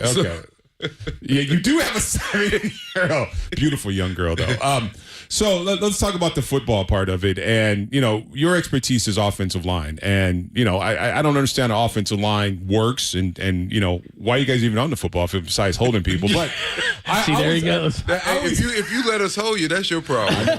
That's what Bub used to always say. If you gonna stand there, I'm gonna hold you. I'm gonna try my best to hold you. Talk about Aaron Banks. I mean, this is somebody that I think, when he first came in, I don't know, there was the jury was still out on him. He's turned into be a pretty darn good guard, I think. I watch him play, and just we know how the offensive line, you guys got to play together. You're one team and all that. But I think Aaron Banks has really stood out. Just watching him on tape, the way he plays, the way he mauls people, the way he opens up holes. Talk about him and his development as a guard in NFL. Well, that's what they were hoping for. I mean, it was a little slow maturating, but now I think he's starting to get the feel for it, and he's coming into his own. Yeah. And that's what they need to do in order for them to run the ball and be effective and win football games.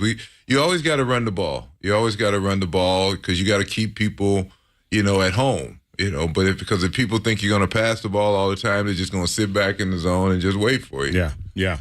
But Aaron, he's starting to get to where they thought he would be last year, but now he's getting there, and that's it. Sometimes it ain't automatic. It's not automatic on the offensive line. There's a lot of little technical things. There's a lot of little technique things that you have to learn and you have to develop, and you have to be efficient in. You just can't go out there and just tackle somebody. You got to blocking. There's some technique in blocking, even though I know you don't think that. Dennis, I don't know.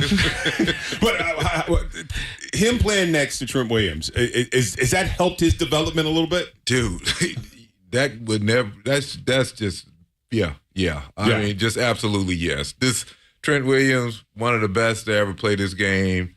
I mean, his accolades go on and on and on and on and on. I mean, he's a 15-time Pro Bowler, All-Star, everything, Hall of Famer. Playing with a guy like that with that kind of experience, oh, yeah, definitely. Definitely. Because you got to play up to his level. Right. And he's not going to let you make him look bad on stunts and handoffs and stuff like that, because he's going to say, dude, you got to know what you got to do because you're going to make me look bad, and I'm not going to look bad. So you need to get in the book. Yeah. You need to do whatever you need to do to get better because you ain't going to make me look bad. Yeah. And then I think that whole offensive line is just because of Trent Williams, they just play better as a group. And McKivitz comes in, he's starting on the, that other tackle on the other side, and I think his development gets better because he starts playing and, he has an expectation, right? I mean, he's got to live up to that expectation. And what have you seen with McKivitz so far this season? Well, I mean, with those guys, I mean, it's just they're starting to get in a groove. They're starting to be one mind, one unit. And that's the way you have to be as an offensive line. You have to play as a unit because if you miss a block and I'm not setting right or I'm setting too deep or I'm not holding the guy long enough, that all affects us, especially on the. He said hold. No, holding a guy, not necessarily holding him physically, but same thing. Same thing. That's all he's just hearing. That's yeah, you just hold. What? Did you say hold? Like I said, tape your jersey on, bro. That's right.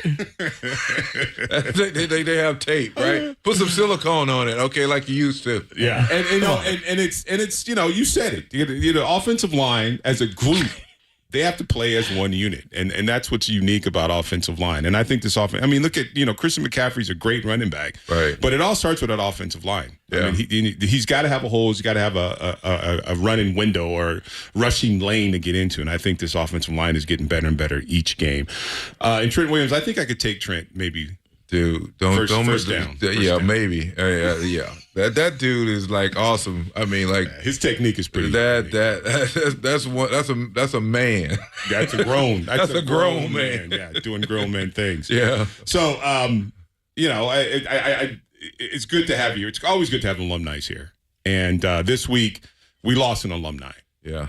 And he was someone that was again part of the foundation of this football team. So just spend some time talking about that. Wow, Russ Francis. I think Russ Francis was the first guy to be coined by Howard Cosell as all-world. That just speaks volumes right there for him. When he was at the Patriots, he came in from Oregon, and Howard used that term all-world. Right. I mean, Russ was, Russ was a gentleman. He was very polite, but on the field, he didn't play. A beast. Yeah. Oh, one of the best blocking, catching tight ends. I mean, at 6'5", 6'6", and he was a wild man. Yeah. I mean, but that was his spirit. He had a great spirit. I mean, he had an adventurous spirit. He had he was bigger than life. And I have on my suede green Nikes, right? Air Force One to honor him. Was that his? That was his style, or he was an Oregon Duck. Okay, green and gold. He hates Oregon Ducks too. I'm going. See, that's old lineman, Oregon Ducks. Offensive lineman in here. Bringing in Oregon Ducks. He's honoring the man. Let's get a pen. See what we deal with? Well, you know what we deal He's with. sore. Did y'all lose to Oregon or something on a regular basis? Did you have a question for Guy? Guy McIntyre is joining us. We're getting ready for Cowboys and 49ers. Just because it's the Cowboys today, it's a little extra special. Just your memories against going up against these guys with the star. Dude, well, let me take you back a little bit real quick.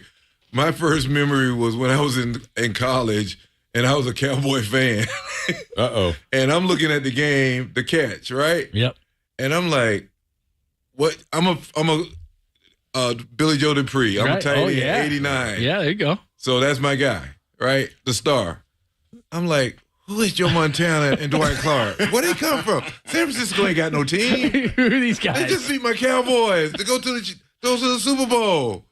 Yeah. And then next thing I know, a couple of years later, I get drafted. Who do I see? Joe Montana, Dwight Clark. Right there, living color. I'm like, and your locker was right next to Joe, right? Right close by. Right close right to across, Joe, And I'm like, oh, man. I mean, I couldn't believe it. 1 minute, I'm like, who is this dude? Yeah. Next minute, I'm like, this is my quarterback. And you got to protect him. Right. And I got to protect him. Yeah. Yeah. And I tried to do my best, man. Tried to do my best. Well, you did a pretty darn good job. I mean, like I said, when I came in, these were the guys that we had to answer to. Him, Steve Wallace, Michael Carter, Bubba, Big Bubba. I mean, it was incredible because, when I came in 1990, they had won back-to-back. So we talk about expectations. Yeah. I mean, the expectation was not to get to the playoffs because we figured we're going to be in the playoffs. Well, they figured they would be in the playoffs. It was about winning another championship. So, when we talk about I'm happy you came because when we talk about 49er way, this is 49er way. I mean, to win back-to-back Super Bowls and, to win 3 Super Bowls. And I'll share a quick story. I'm part of the alumni department, and I'm the only guy who only has 1 ring. And these guys tease me all the time, like, you only got 1? Look at that dinky little ring. And you're still you're part of this department? You only got 1 ring? Because everyone, KT's got 4. You've got 3. Jesse's got, 3?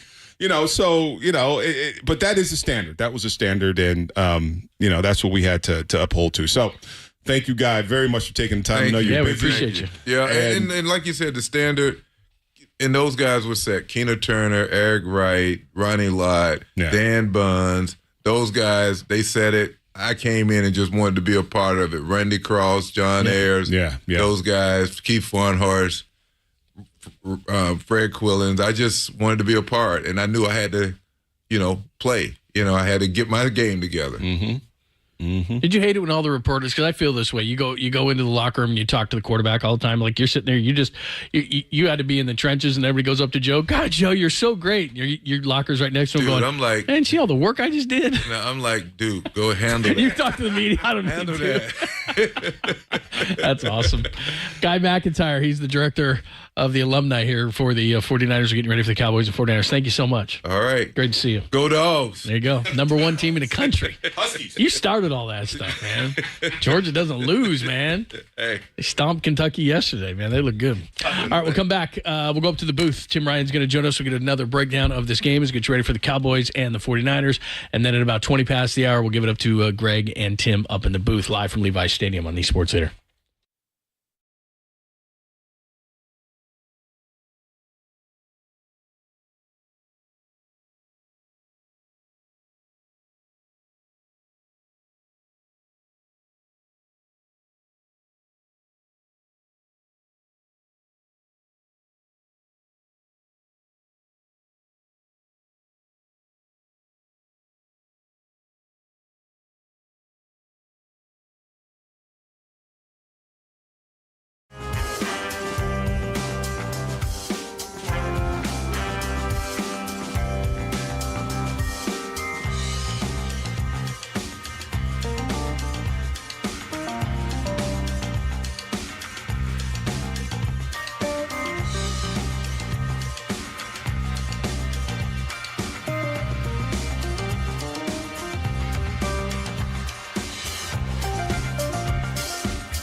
Adam Copeland back with your 49er player spotlight. Week 5 of the NFL season. Christian McCaffrey is going to be our spotlight. That's because last week he went for 4 touchdowns and again 20 carries, 7 catches, and was over the 100-yard mark from scrimmage. He leads all running backs in the NFL in yards per carry and in rushing yards entering play today, entering week 5. We will see what he does against the toughest defense he has seen in 2023. By the way, last year, he did exit the game a little bit early. 10 carries, 35 yards, and a touchdown.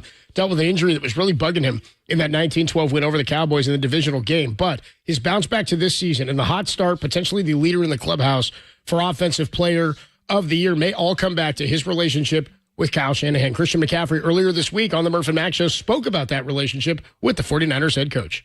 Yeah, I think it's interesting because obviously he coached my dad and they're very close. And but I didn't, know Kyle before I came to the Niners, really. I'd obviously watched the tape on their team and always respected him as a coach. But, when you're a young player in the league, you don't really know what's going on. So I always thought he had great offenses and every running back that he had was doing well. So when I got traded here, I was obviously extremely excited. But our relationship is great. I think it's obviously we know there's a history there, but at the same time, I have to produce. He's looking for guys who want to produce and, who want something out of their players. And so for me, it's all about doing that. Obviously the relationship part of it, that comes organically and it comes with time and it comes with, growing and spending time together. But one thing about Kyle is he's completely authentic. He's the same guy around every single person. And that's something that I really admire,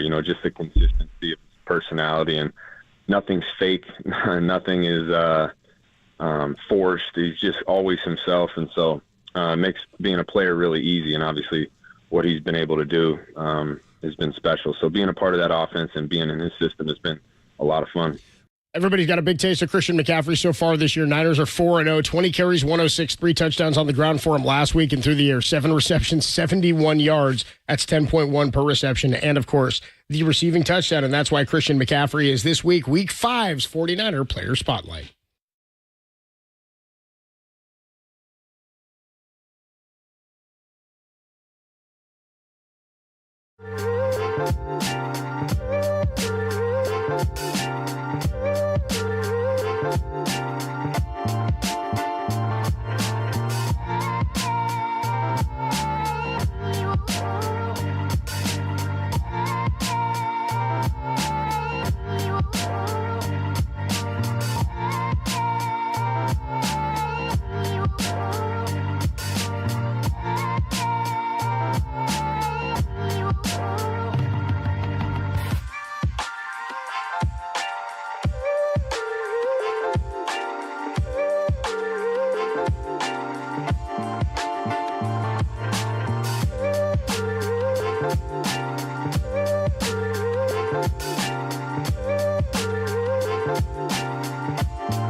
It's the best half hour on radio every Wednesday evening. Steve Young, the Hall of Famer, number 8, joins Tom Tolbert and myself for a breakdown of the 49ers and the NFL. This week, we talked a lot about Christian McCaffrey and his 4 touchdowns, and mostly because Steve Young believes Christian McCaffrey is the prototype running back you need in the NFL if you want to win in 2023. He's the back for 2023. Yeah. Where you're going to come from all directions. You're not going to, you might line up in the eye as a one-off just to kind of do something fun, but that's not the job anymore. We talked about this a couple weeks ago. Yeah. Derrick Henry, yeah, he had a big game. The Titans look tough. Oh, yeah, blah, blah. There's no chance that they do anything deep in the playoffs out of the eye. Like, stop. Those days are over. You're running old plays, old formations. It's over, dead. The 49ers are running all kinds of cool stuff, and Christian is the guy that can do it all from all positions. Debo was that guy coming from receiver to do it. He proved he could be great at it. So you've got all this potential, but Christian is somebody that is like Jerry Rice-like preparation, intensity, detail. Nothing goes by him. If you let's say Brock suddenly had amnesia and someone else had to call the plays, Christian call the play. Give the motion. Everyone, you got your job. Guard, you got it. You got it. Tight ends, you got it. George, you get it. Yeah. That's the kind of guy you got with Christians.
Is there any legitimate animosity between these teams after meeting in the playoffs twice?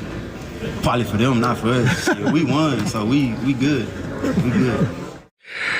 One of my favorite answers all week. Is there any animosity? Nah, man. Make it a rivalry. One team's got to win some first is usually how it goes. But two teams that going back, 60 years now, don't like each other. It should be a fun one on national TV tonight. Let's go up to the broadcast booth. Tim Ryan is with us. What's up, Tim? How are you, man? Feels like a damn playoff game, right? Copes. Let's go. It does, man. It does have that vibe. There's a lot of people out in front of the stadium when we were coming in. There's a vibe to it. There's Cowboys fans that were hanging out in San Francisco all weekend long. I saw them out near my house today. I spit on the ground in front of them as they were walking just to make sure I did my part, Tim. But they came out for Fleet Week. That's man. it. It has nothing to do with the That's game. it. They came out to catch an L. Maybe is the way it's going. So this is a tough one for me to peg in terms of what style of game it's going to be. Two great defenses, not a lot of turnovers. What are you thinking about? Yeah, here? well, I mean, there's a bunch of ways we can go with that, and it's hard to script an unscripted event. But I think this game is all about tracking and tackling because I think both teams are going to have to get the ball out quick. I don't think you're going to see either team. If it goes according to plan, holding the ball for 3 seconds and looking for people down the field. So which quarterback can read the coverage and deliver the mail on time at the right address?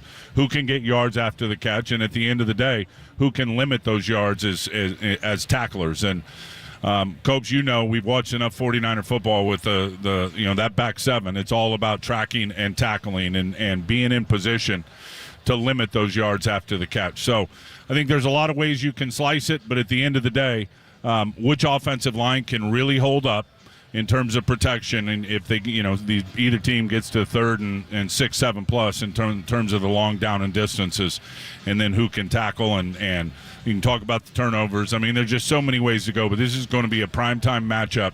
I think it's going to be a tight game. We remember the playoff game from last year, 19-12.